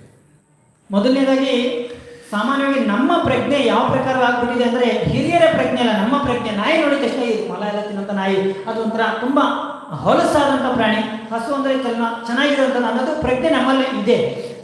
I still know, I remember many people used to say there is one species, I don't know, it's a donkey. Whether people see a donkey, they say it's inauspicious. It's a speculation. It's a mental speculation. ಸಾಮಾನ್ಯವಾಗಿ ಒಬ್ಬೊಬ್ಬರಿಗೆ ಒಂದೊಂದು ರೀತಿಯಾದಂಥ ವಿಚಾರ ಮನಸ್ಥಿತಿಗಳು ಇರುತ್ತೆ. ಕೆಲವೊಮ್ಮೆ ಕತ್ತೆಯನ್ನ ನೋಡಿದ್ರೆ ಅಯ್ಯೋ ಇದೊಂದು ಅಪವಿತ್ರ, ಇದನ್ನ ನೋಡಬಾರ್ದಾಗಿತ್ತು, ಬೆಕ್ಕನ್ನ ನೋಡಿದ್ರೆ ಅಯ್ಯೋ ಇದನ್ನ ನೋಡಬಾರ್ದಾಗಿತ್ತು ಅಂತ ಒಂದು ವಿಚಾರ ಮನಸ್ಸಿನಲ್ಲಿ ಬಂದಿರುತ್ತೆ. In this case, there was a very nice example given by my Guru Maharaj, His Holiness Jayapataka Maharaj, in one of the classes. He said, in one marriage, what happened was the marriage was taking place and one cat was passing by. So, in order that the cat should not disturb the marriage, somebody put a basket over it. You explain. ಇದಕ್ಕೆ ಯಾವ ಪ್ರಕಾರವಾಗಿ ನಾವು ನಮ್ಮ ಮನಸ್ಸಿನಲ್ಲಿ ಎಷ್ಟೊಂದು ಊಹೆಗಳನ್ನು ಮಾಡ್ಕೊಂಡ್ಬಿಟ್ಟಿದ್ವಿ, ಮನಸ್ಥಿತಿಗಳು ಆಗ್ಬಿಟ್ಟಿದೆ ಅಂದ್ರೆ ಇದಕ್ಕೆ ನನ್ನ ಗುರು ಮಹಾರಾಜ್ ಒಂದು ಒಳ್ಳೆ ಎಕ್ಸಾಂಪಲ್ ಅನ್ನ ಕೊಡ್ತಾರೆ. ಒಂದು ಮದುವೆ ಶುಭ ಕಾರ್ಯಕ್ರಮ ನಡೀತಾ ಇರುತ್ತೆ, ಅಲ್ಲಿ ಒಂದು ಬೆಕ್ಕು ಬಂದ್ಬಿಡುತ್ತೆ. ಸಾಮಾನ್ಯವಾಗಿ ಬೆಕ್ಕು ಬರಬಾರ್ದಂತ ಒಬ್ಬ ವ್ಯಕ್ತಿ ಏನ್ ಮಾಡ್ತಾರೆ, ಬೆಕ್ಕು ಬಂದಿತ್ತಲ್ಲ ಅದಕ್ಕೆ ಒಂದು ಬ್ಯಾಸ್ಕೆಟ್ನ ಒಂದು ಏನಂತ ಮಂಕ್ರಿ ತರ ಮುಚ್ಚಿಬಿಡ್ತಾರೆ. So somebody who was there in that ceremony, in his house when the marriage was taking place, he asked the priest, where is a cat? There is no cat, there is no basket. ಯಾವಾಗ ಇದನ್ನ ಒಬ್ರು ನೋಡ್ತಾರಲ್ಲ, ಮದುವೆ ಬಂದಂತ ತುಂಬಾ ಜನ ನೋಡ್ತಾರೆ, ಏನಿದು ಅದೊಂದು ಬೆಕ್ಕು ಬಂತು, ಬೆಕ್ಕನ್ನೇ ಅವ್ರು ಏನ್ ಮಾಡಿದ್ರು, ಮಂಕ್ರಿ ಹಾಕೊಂಡು ಮುಚ್ಚಿಬಿಟ್ರು. ಸೊ ಅವ್ರ ಮನೆಯಲ್ಲೇ ಏನಾಗುತ್ತೆ, ಇನ್ನೊಂದ್ಸರಿ ಮದುವೆ ಕಾರ್ಯಕ್ರಮ ನಡೀತಾ ಇರುತ್ತೆ. ಆವಾಗ ಅವ್ರು ಕೇಳ್ತಾರೆ, ಬ್ರಾಹ್ಮಣ ಎಲ್ಲಿ ಬೆಕ್ಕೆ ಬಂದಿಲ್ಲ, ಮಂಕ್ರಿನ ಮುಚ್ಚಿಲ್ಲ, ಅದು ಆ ಮದುವೆಯಲ್ಲಿ ನಡೆದಿತ್ತು, ನಮ್ಮ ಮದುವೆಯಲ್ಲಿ ಇನ್ನೂ ನಡೆದಿಲ್ಲ ಅನ್ನೋದು ಪ್ರಶ್ನೆನ ಅವ್ರು ಕೇಳ್ತಾರೆ. So there are a lot of speculative thoughts, activities that have come up because of not referring to the Shastra or not accepting a spiritual master, which people tend to follow, and it's a disturbance in the society. ಅಂದ್ರೆ ಈ ಪ್ರಕಾರವಾಗಿ ನೀವು ಎಷ್ಟೋ ಸರಿ ನೋಡಿರ್ಬೋದು, ಇದು ಸಹಜವಾಗಿ ನಮಗೂ ಕೂಡ ಇದು ಭಾಸವಾಗಿದೆ. ಅಲ್ಲೊಂದ್ ಕಡೆ ಗಣಪತಿಗೆ ಅವ್ರು ಹಂಗ್ ಮಾಡಿದ್ರು, ನಾವು ಹೀಗೆ ಮಾಡಿದೆ, ಹೀಗೆ ಅಂತ ನಾವೇ ವೈಯಕ್ತಿಕವಾಗಿ ಏನೇನೋ ನಾವು ಊಹೆಗಳನ್ನ ಮಾಡ್ತಾ ಹೋಗ್ತೀವಿ. ಆ ಪ್ರಕಾರವಾಗಿ ಒಂದು ಗೊಂದಲವನ್ನ ನಾವು ಸೃಷ್ಟಿ ಮಾಡ್ತೀವಿ. ಅದೇ ಪ್ರಕಾರವಾಗಿ ಇಲ್ಲಿ ಕೂಡ. But at the same time, you don't develop a hatred for them, but you don't go and try to touch them if you are doing something auspicious. ಅದೇ ಪ್ರಕಾರವಾಗಿ ನಾವು ಯಾವುದೇ ಪ್ರಾಣಿಗಳನ್ನ ನೋಡಿದ್ರು ಕೂಡ ಅದನ್ನ ನಾವು ತುಂಬಾ ಕೀಳಾಗಿ ನೋಡೋದಲ್ಲ. ಹಾಗಂತ ಏನೇ ಕೆಲಸನ ಮಾಡ್ಬೇಕಂದ್ರೆ ಎಲ್ಲವನ್ನು ಮುಟ್ಟಬೇಕಂತನೂ ಏನಲ್ಲ. The point is, we don't become attached to anything and we don't detach ourselves completely. In the sense, point is, we should not be attached to anything, and at the same time we should not practice detachment to the extent that it develops envy or hatred in us, which happens over a period of time. So ಒಟ್ಟಾರೆ ಏನಂದ್ರೆ, ನಾವು ಯಾವುದಕ್ಕೂ ಕೂಡ ಹೆಚ್ಚೆಚ್ಚುವಾಗಿ ವ್ಯಾಮೋಹದಲ್ಲಿ ಅಥವಾ ಅದಕ್ಕೆ ಅಂಟ್ಕೋಬಾರ್ದು, ಅಥವಾ ಅತಿಯಾಗಿ ನಾವು ಅದನ್ನ ವೈರಾಗ್ಯದಿಂದ ಬರೋದು ಕೂಡ ಅಲ್ಲ. ಅದು ಭಕ್ತಿಯ ಮಟ್ಟದಲ್ಲೇ ಇರಬೇಕು ಅನ್ನೋದು ವಿಚಾರ. Similarly, we get attached to so many rituals and we don't know whether it exists actually as a ritual or not, or whether it is given in the Shastras. So we must not become attached to these rituals. In Kali Yuga, the formula is very simple. ಅದೇ ಪ್ರಕಾರವಾಗಿ ಎಷ್ಟೊಂದು ಸರಿ ನಾವು ಏನೇನೋ ಕಾರ್ಯಗಳನ್ನ ಮಾಡ್ತೀವಿ, ಅದು ನಿಜವಾಗ್ಲೂ ಕೂಡ ಶಾಸ್ತ್ರಗಳಲ್ಲಿ ಇದೆಯಾ ಇಲ್ವಾ ಅಂತ ನಮ್ಗೆ ಗೊತ್ತೇ ಇರೋದಿಲ್ಲ. ಅದು ಹಾಗೆ ನಾವು ಅದಕ್ಕೆ ಏನಾಗಿರ್ತೀವಿ, ಅಂಟ್ಕೊಂಡಿರ್ತೀವಿ. ಇದೇ ಮಾಡಬೇಕು, ಹೀಗೆ ಮಾಡ್ಬೇಕಂತ ಒಂದೊಬ್ಬರು ಒಂದೊಂದು ಪದ್ಧತಿಯನ್ನು ಮಾಡ್ಕೊಳ್ತಾ ಹೋಗಿರ್ತಾರೆ. Did I answer your question, Prabhu? Thank you. Anybody else? Any other question? ಬೇರೆ ಏನಾದರೂ ಪ್ರಶ್ನೆ ಇವತ್ತಿನ ಪ್ರವಚನಕ್ಕೆ ಸಂಬಂಧಪಟ್ಟಂತೆ?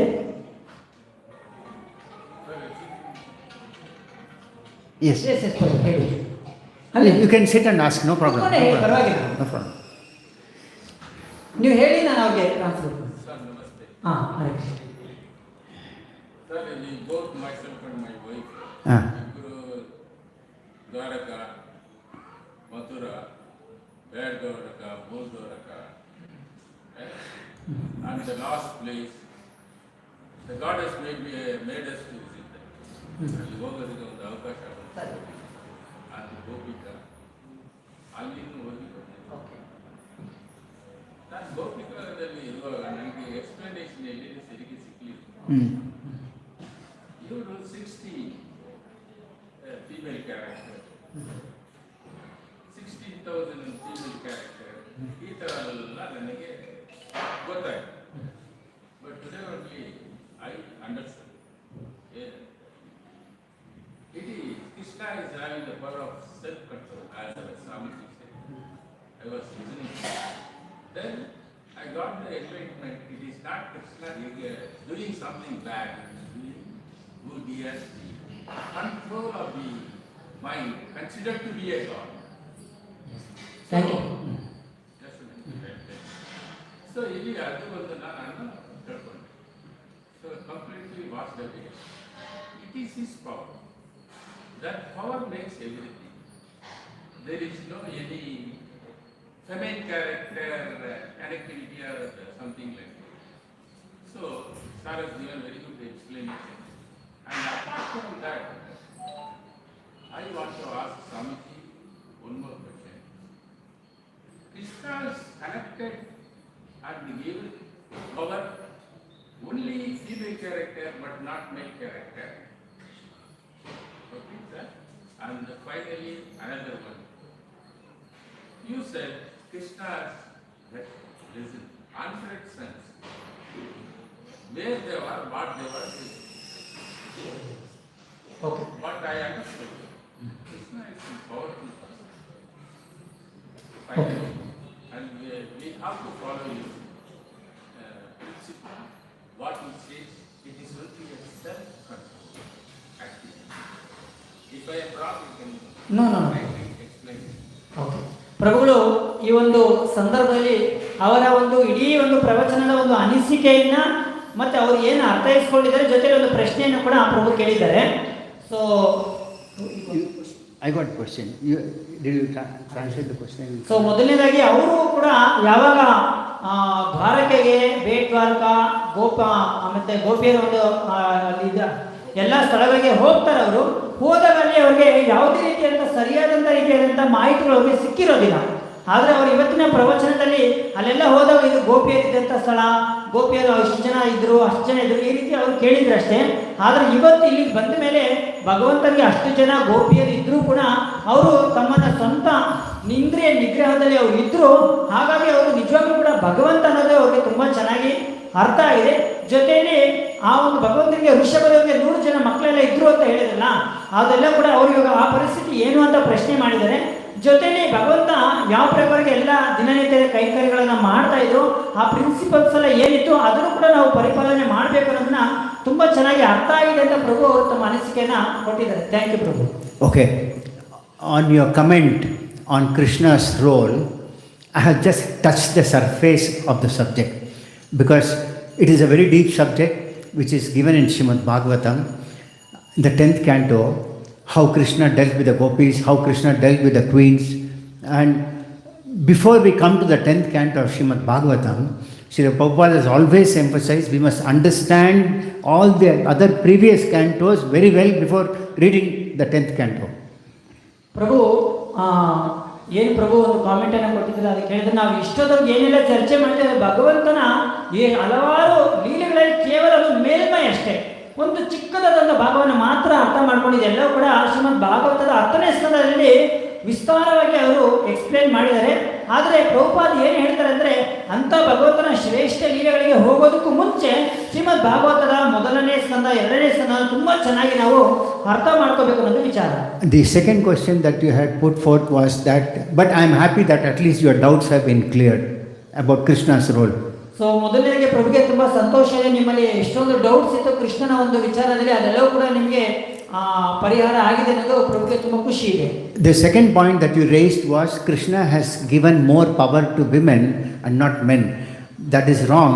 Krishna has given a body, female body to somebody, male body to somebody.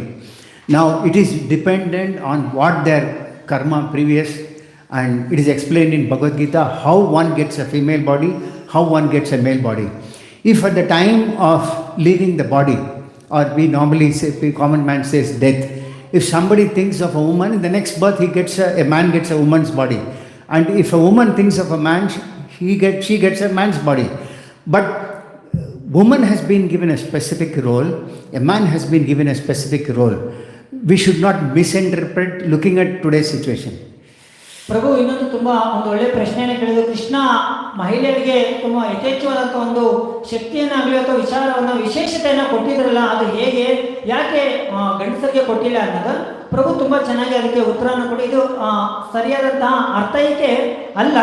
ಕಾರಣ ಭಗವಂತ ಯಾವಾಗ ಭಗವದ್ಗೀತೆಯಲ್ಲಿ ಎಕ್ಸ್ಪ್ಲೇನ್ ಮಾಡ್ತಾರಲ್ಲ, ಪ್ರತಿಯೊಬ್ಬರಿಗೂ ಕೂಡ ಅವರ ಕರ್ಮಾನುಸಾರವಾಗಿ ಅವರಿಗೆ ಈ ಒಂದು ದೇಹವನ್ನು ಭಗವಂತ ಪ್ರಾಪ್ತಿ ಮಾಡ್ತಾನೆ. ಯಾವಾಗ ದೇಹವನ್ನು ಬಿಡಬೇಕಾದ್ರೆ ಒಬ್ಬ ವ್ಯಕ್ತಿ ಯಾವ ಚಿಂತನೆಯಲ್ಲಿ ಯಾರ ಚಿಂತನೆಯಲ್ಲಿ ಇರ್ತಾರೋ ಆವಾಗ ಅವ್ರಿಗೆ ಆ ರೀತಿಯಾದಂತಹ ದೇಹಧಾರೆಯನ್ನ ಭಗವಂತನೇ ಖುದ್ದಾಗಿ ಕೊಡ್ತಾನೆ. Shastras mention that the woman is to be protected by 3 types of persons. One is a father, a husband, and then a son. So that statement is not wrong. So ಮತ್ತೆ ಜೊತೆಯಲ್ಲಿ ಶಾಸ್ತ್ರ ಏನ್ ಹೇಳ್ತಂದ್ರೆ, ಮಹಿಳೆಯರು ತಂದೆಯಿಂದ, ಗಂಡರಿಂದ, ಅವರ ಹಿರಿಯ ಮಕ್ಕಳಿಂದ ರಕ್ಷಣೆಗೆ ಒಳಪಟ್ಟಿರಬೇಕು ಅಂತ ಹೇಳಿದೆ. ಅದು ಸರಿಯಾದಂಥ ವಿಚಾರ. ಅದು A woman is supposed to be always at home taking her care of her husband, her children, or the family. ಸಾಮಾನ್ಯವಾಗಿ ಮಹಿಳೆಯರು ಮನೆಯಲ್ಲಿ ತಮ್ಮ ಗಂಡಂದಿರನ್ನ ಮಕ್ಕಳನ್ನ ಅವರ ಒಂದು ಪಾಲನೆ ಪೋಷಣೆಯಲ್ಲಿ ಅವರು ತೊಡಗಿರಬೇಕು. This was a Vedic system that prevailed even some 20-30 years before. 20-30 ವರ್ಷಗಳ ಹಿಂದೆನೂ ಕೂಡ ಈ ಒಂದು ವಿಚಾರ, ಈ ಒಂದು ಆಚರಣೆ ತುಂಬಾ ಚೆನ್ನಾಗೇ ಇತ್ತು. But as the Kali Yuga has progressed, women have, or rather the leaders have propagated that all men, women are the same, and so women started working and the equation has changed. ಆದರೆ ಹಲವಾರು ರಾಜಕೀಯದ ಮತ್ತೊಂದು ಮಗದೊಂದು ಕಾರಣಾಂತರಗಳಿಂದ ಏನಾಗಿದೆ ಅಂದರೆ ಇವಾಗ ಎಲ್ಲರೂ ಕೂಡ ಸಮಾನರೇ, ಎಲ್ಲರೂ ಎಲ್ಲ ರೀತಿಯೂ ಕೂಡ ಕರ್ತವ್ಯಗಳಲ್ಲಿ ಕೆಲಸಗಳಲ್ಲಿ ನಿರತರಾಗಬಹುದು ಅಂತ ಹೇಳಿ ಇವತ್ತು ಸ್ವಲ್ಪ ಈ ಒಂದು ಸಿಸ್ಟಮ್ ಇಂಬ್ಯಾಲೆನ್ಸ್ ಆಗಿದೆ. But the Lord has empowered a person in a woman's body for certain tasks, a living entity in a man's body with a certain task. ಭಗವಂತ ತುಂಬಾ ಚೆನ್ನಾಗಿ ಅವರ ಪ್ರಶ್ನೆಗೆ ಇಲ್ಲಿ ಪ್ರಭು ಹೇಳ್ತಿದ್ದಾರೆ, ಭಗವಂತ ಮಹಿಳೆಯರಿಗೆ ಅವರೇ ಮಾಡುವಂತ ಕೆಲವೊಂದು ಕೆಲಸಗಳಿಗೆ ಭಗವಂತ ಅದೇ ರೀತಿಯಲ್ಲಿ ಅವರಿಗೆ ಸೃಷ್ಟಿಯನ್ನ, ಅವರಿಗೆ ಶಕ್ತಿಯನ್ನ ಕೊಟ್ಟಿದ್ದಾರೆ. ಅವ್ರು ಮಾಡೋ ಕೆಲಸ ಮನುಷ್ಯ ಗಂಡಸರು ಮಾಡಕ್ಕಾಗ. ಅದೇ ಪ್ರಕಾರ ಒಬ್ಬ ಗಂಡಸು ಏನನ್ನ ಮಾಡಬೇಕು, ಯಾವ ಪ್ರಕಾರ ಕಾರ್ಯ ಪ್ರವೃತ್ತನಾಗಬೇಕು ಅನ್ನೋದು ಕೂಡ ಭಗವಂತ ಅವರಿಗೆ ಕೊಟ್ಟಿದ್ದಾರೆ. So there are duties for women, there are duties for men. If that is followed as per Shastra, we wouldn't be seeing what we are seeing today. So ಆ ಪ್ರಕಾರವಾಗಿ ಮಹಿಳೆಯರಿಗೆ ಸರಿಯಾದಂಥ ಒಂದು ವೃತ್ತಿಗಳನ್ನ, ಕರ್ತವ್ಯಗಳನ್ನ, ಗಂಡಸರಿಗೆ ಕೂಡ ಕರ್ತವ್ಯಗಳನ್ನ ಭಗವಂತ ಕೊಟ್ಟಿದ್ದಾನೆ. ಅದನ್ನ ನಾವು ಸರಿಯಾಗಿ ಶಾಸ್ತ್ರದ ಪ್ರಕಾರವಾಗಿ ಮಾಡಿದ್ದೆ ಆದರೆ ಇವತ್ತೇನು ನಾವು ಸಮಾಜದಲ್ಲಿ ಗೊಂದಲವನ್ನು ನೋಡ್ತಾ ಇದೀವಲ್ಲ, ಅದು ನೋಡ್ತಿರಲಿಲ್ಲ. And the third question which you put was about the sons of the 100 sons. All the devotees who participated, or all the roles that were played, were all associates of the Lord, either on the heavenly planets or eternal associates of the Lord, who they come along with the Lord when the Lord comes, and when the Lord winds up with pastimes, they go back to their respective places. We are all conditioned living entities. So the Lord will not play pastime with us. So to enact pastimes, he brings his associates from Vaikuntha or the higher planetary systems or even heavenly planetary systems. In the case I cited in Rishabdev, I cited an example, I think from Rishabdev only, that all, not in the case of Rishabdev, the queens of Dwarka and all, they were all there along with the Lord, some of them from the heavenly planets. They came to perform the pastimes, and after the Lord wound up the pastime, they went back to their respective places. ಮತ್ತೊಂದು ಪ್ರಶ್ನೆಗೆ ಪ್ರಭು ಏನು ಉತ್ತರ ಕೊಟ್ಟಿದ್ದಾರೆ ಅಂದರೆ, ಶಾಸ್ತ್ರಗಳಲ್ಲಿ ಸಾಮಾನ್ಯವಾಗಿ ಭಗವಂತನಿಗೆ ಅಷ್ಟೊಂದು ಜನ ಗೋಪಿಯರಿರ್ಬೋದು, ಮಕ್ಕಳಿರ್ಬೋದು, ಋಷಭದಲ್ಲಿ 100 ಜನ ಮಕ್ಕಳಿರ್ಬೋದು, ಇವರೆಲ್ಲ ಎಲ್ಲಿ ಏನಾದರೂ ಅಂದಾಗ ಭಗವಂತ ಹೇಳ್ತಾ ಇದ್ದಾರೆ, ಪ್ರಭು ಯಾವಾಗ ಭಗವಂತ ಇಲ್ಲಿ ಅವತಾರವನ್ನು ತಗೋತಾರಲ್ಲ, ತಗೊಳ್ಳುವಾಗ ಅವರು ಮಾಡುವಂಥ ಲೀಲೆಗಳಿಗೆ ಅವ್ರ ಜೊತೆನೆಯವರು ಎಲ್ಲರನ್ನೂ ಕೂಡ ಕರ್ಕೊಂಡು ಬರ್ತಾರೆ. ಸೊ ಅವ್ರ ಜೊತೆಯಲ್ಲಿ ಸಂಗಡಿಗರಾಗಿ ಬರ್ತಾರೆ, ಅವರ ಲೀಲೆಗಳನ್ನು ಮಾಡ್ತಾರೆ, ಜೊತೆಯಲ್ಲಿ ಲೀಲೆಗಳನ್ನು ಮುಗಿದ ನಂತರ ಹಾಗೆ ಅವ್ರು ಏನು ಮಾಡ್ತಾರೆ, ಅವ್ರನ್ನ ಹಾಗೆ ಅವರ ಲೀಲೆಗಳ ಮುಖಾಂತರ ವಾಪಸ್ ಕರ್ಕೊಂಡು ಹೋಗ್ತಾರೆ. ಸಾಮಾನ್ಯವಾಗಿ ನಾವೆಲ್ಲರೂ ಬದ್ಧಾತ್ಮರಾಗಿರೋದ್ರಿಂದ, ಕಲ್ಮಶಗಳಿಂದ ತುಂಬಿರೋದ್ರಿಂದ ಭಗವಂತ ನಮ್ಮ ಜೊತೆ ಲೀಲೆ ಮಾಡೋದಕ್ಕೆ ಅಷ್ಟೊಂದು ಭಗವಂತ ನಾವು ಅಷ್ಟು ಅರ್ಹರಲ್ಲ. ಆದರೆ ಅವರೆಲ್ಲರೂ ಕೂಡ ಗೋಪಿಯರಿರ್ಬೋದು, ಋಷಭ ದೇವರಿರ್ಬೋದು, ಅವರ ಮಕ್ಕಳಿರ್ಬೋದು, ಅವರೆಲ್ಲ ಬಂದಿದ್ದಾರೆ, ಲೀಲೆಯನ್ನು ಮಾಡಿದರೆ, ಮತ್ತೆ ಭಗವಂತ ಅವ್ರನ್ನ ಜೊತೆಲಿ ಅವ್ರನ್ನ ಕರ್ಕೊಂಡು ಹೋಗಿದ್ದಾರೆ. All the gopis are mentioned to be expansions of Srimati Radharani, who herself is an expansion from Sri Krishna. Once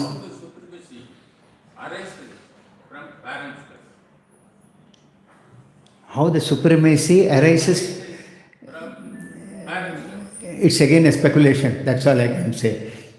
If the parent have not understood what I have mentioned, both. Who is considered to be the supremacy? A person, a man is supposed to be a head of the family. That is how the law is made. Mother is equally important. Like mentioned, a father and a mother have got different roles. A father has to enable the sustenance of the family. That is one of the prime duty. Of course, he is in charge of the family. But I'll give you another example. It is said that a man is more rational in nature, whereas a woman is less rational, but she is more emotional. A man is less emotional, which is more or less true.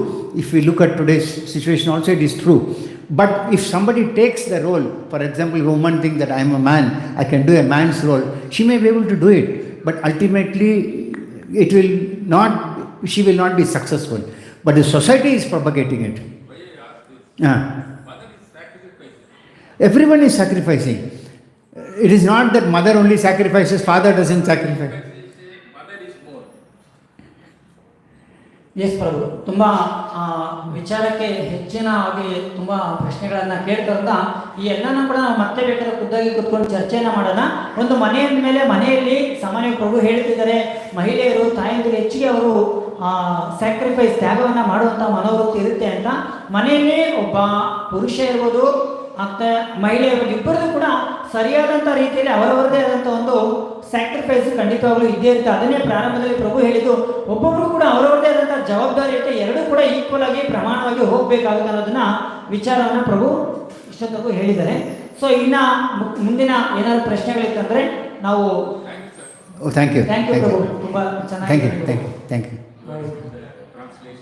So thank you. So ಇವತ್ತಿನ ವಿಚಾರ ತುಂಬ ಚರ್ಚೆಗೆ ಸಂಬಂಧಪಟ್ಟಿದ್ದು, ಹಲವಾರು ತುಂಬ ವಿಚಾರಗಳನ್ನ ನಾವು ಚರ್ಚೆಯನ್ನು ಮಾಡಿದ್ವಿ, ತುಂಬ ವಿಚಾರಗಳನ್ನ ನಾವು ಅರ್ಥ ಮಾಡ್ಕೊಂಡಿದ್ವಿ. ಮುಖ್ಯವಾಗಿ ಇವತ್ತಿನ ವಿಚಾರ ಸಾಮಾನ್ಯವಾಗಿ ನಮಗೆಲ್ಲರೂ ಕೂಡ ಅನುಕೂಲಕರವಾದಂಥದ್ದೇ ಅಂತ ನಾನು ಹೇಳೋಕ್ಕೆ ಇಷ್ಟಪಡ್ತೀನಿ. ಸೊ ಪ್ರಭು, ಇಲ್ಲಿಗೆ ನಾವು ಸ್ಟಾಪ್ ಮಾಡ್ಬೋದಾ? ದರ್ಶನ್ ಓಪನ್ ಇದೆಯಲ್ಲ? ಹರಿಬೋಲ್ ಓಕೆ. ಸೊ ಇಲ್ಲಿಗೆ ತೀರ್ಥ ಚೈತನ್ಯ ಪ್ರಭು ಅವರು, ಪೂಜ್ಯರಾದಂತಹ ತೀರ್ಥ ಚೈತನ್ಯ ಪ್ರಭು ತುಂಬ ಚೆನ್ನಾಗಿ ಹಲವಾರು ವಿಚಾರಗಳನ್ನು ನಮಗೆ ತಿಳುವಳಿಕೆಯನ್ನು ಕೊಟ್ಟಿದ್ದಾರೆ. ಸೊ ಹಾಗಾಗಿ ಎಲ್ಲರೂ ಕೂಡ ಸಾವಧಾನದಿಂದ ಇದನ್ನು ತುಂಬ ಚೆನ್ನಾಗಿ ಆಲಿಸಿದ್ದೀರಾ ಅಂತ ಹೇಳ್ತಾ, ಒಮ್ಮೆ ತೀರ್ಥ ಚೈತನ್ಯ ಪ್ರಭು ಅವರಿಗೆ ನಾವೆಲ್ಲರೂ ಕೂಡ ನಮ್ಮ ಕೃತಜ್ಞತೆಯನ್ನು ಎಕ್ಸ್ಪ್ಲೇನ್ ಮಾಡ್ತಾ ಒಮ್ಮೆ ಜೋರಾಗಿ ಹರೇ ಕೃಷ್ಣ ಮಹಾಮಂತ್ರವನ್ನು ಹೇಳೋಣ. ಹರೇ ಕೃಷ್ಣ ಕೃಷ್ಣ ಕೃಷ್ಣ ಹರೇ ರಾಮ ಹರೇ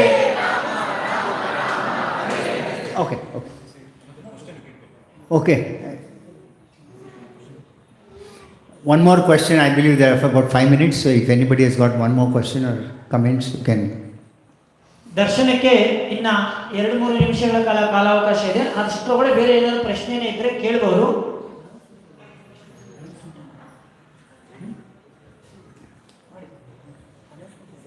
Okay. If not, then we'll continue with the announcement. Thank you all very much. ग्रंथ श्रीमद् भागवतम की जय, श्रील प्रभुपाद की जय. हरे कृष्णा कृष्णा कृष्णा हरे